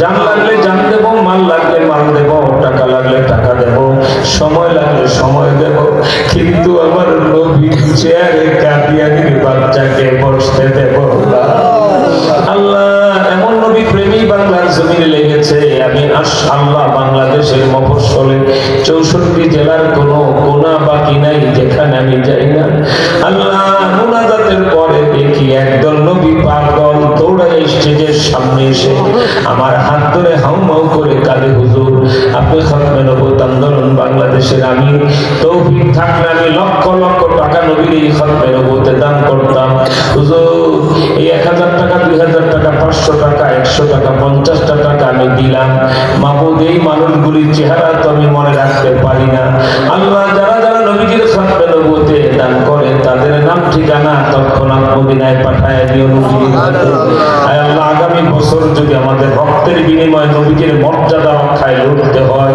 আমরা নিয়ত করে ফেলেছি জান দেব কিন্তু নবীর চেহারে কাদিয়ানিকে আর বসতে দেব না ইয়া আল্লাহ টাঙ্গাইলের মির্জাপুরের আপনার বান্দি তার গলার সোনার চেইন নবীর খতমে নবুয়তে দান করলেন 7 দিন পরে স্বপ্নে দেখে নবী কন্যা হযরতে ফাতেমা তার গলায় সোনা বেহেশতের সোনার চেইন পরাইতে আছে আল্লাহ আল্লাহ মাহবুবরা যারা বয়ান শুনে প্রায় দেখি নাকের ফুল, কানের দুল, গলার চেন, হাতের সোনার চুড়ি, হাতের আংটি নবীজির খতমে নবুওত আমাদের কাছে দান করে পাঠায়। এই বান্দিগুলিকে কিয়ামতের ময়দানে জান্নাতে নিয়ে হযরত ফাতেমার হাতে বেহেশতের অলংকার পরায় দিও আল্লাহ। ইয়া আল্লাহ, আমরা যারা মুনাজাতে হাত তুলেছি, এই যে মাহফিলটা আয়োজন হলো, এত গভীর রাত পর্যন্ত মৌচাকের মতো বসে যারা বয়ান শুনলেন, উলামায়ে কেরাম যারা বয়ান করলেন, আল্লাহ কমিটি এলাকাবাসী যারা মাহফিলের আয়োজনটা করলেন, কিয়ামতের ময়দানে আমাদের সকলের জন্য মাহফিলটা বেহেশতের জরিয়া বানায় দিও আল্লাহ। আয় আল্লাহ, শেষ একটা আবেদন করে আমরা বিদায় নিয়ে চলে যাই। আমাদের সে আবেদনটা হলো, এই দুনিয়ায় সব গাড়ি ঘোড়ায় চললাম, rickshaw, van, private car, micro bus, taxi, tempo, নদী পথে লঞ্চ, স্টিমার, স্পিড বোট, এমনকি জীবনে কত শত শতবার বিমানে উঠেছি, জানা নাই গোনা নাই। কিন্তু মাবুদ, আমাদের সকলের এখনো একটা গাড়িতে উঠা বাকি রয়ে গেছে। ওই গাড়িটা সব মসজিদের বারান্দায় দরজা খুলে রাক্ষসের মতো হাঁ করে তাকায় রয়েছে। আয় আল্লাহ, ওই মুর্দারের চারি পায়ের খাটের গাড়িতে একবার যদি কেউ যাত্রী হয়, মানিক জীবনে আর ফিরে না। আয় আল্লাহ, ওই মুর্দারের খাটে যাত্রী হওয়ার আগে ইন্তেকালের সময় আমাদের সকলের জবানে জারি করে দিও, লা ইলাহা ইল্লাল্লাহু মুহাম্মাদুর রাসূলুল্লাহ। আসসালামু আলাইকুম ওয়া রাহমাতুল্লাহ। যারা মুহাব্বত আমার সাথে হাত মিলাবেন, ধাক্কাধাক্কি করলে আমি হাত মিলাবো না, এদিক দিয়ে হাত মিলাবেন, দ্রুত এদিক থেকে আসতে পারবে না।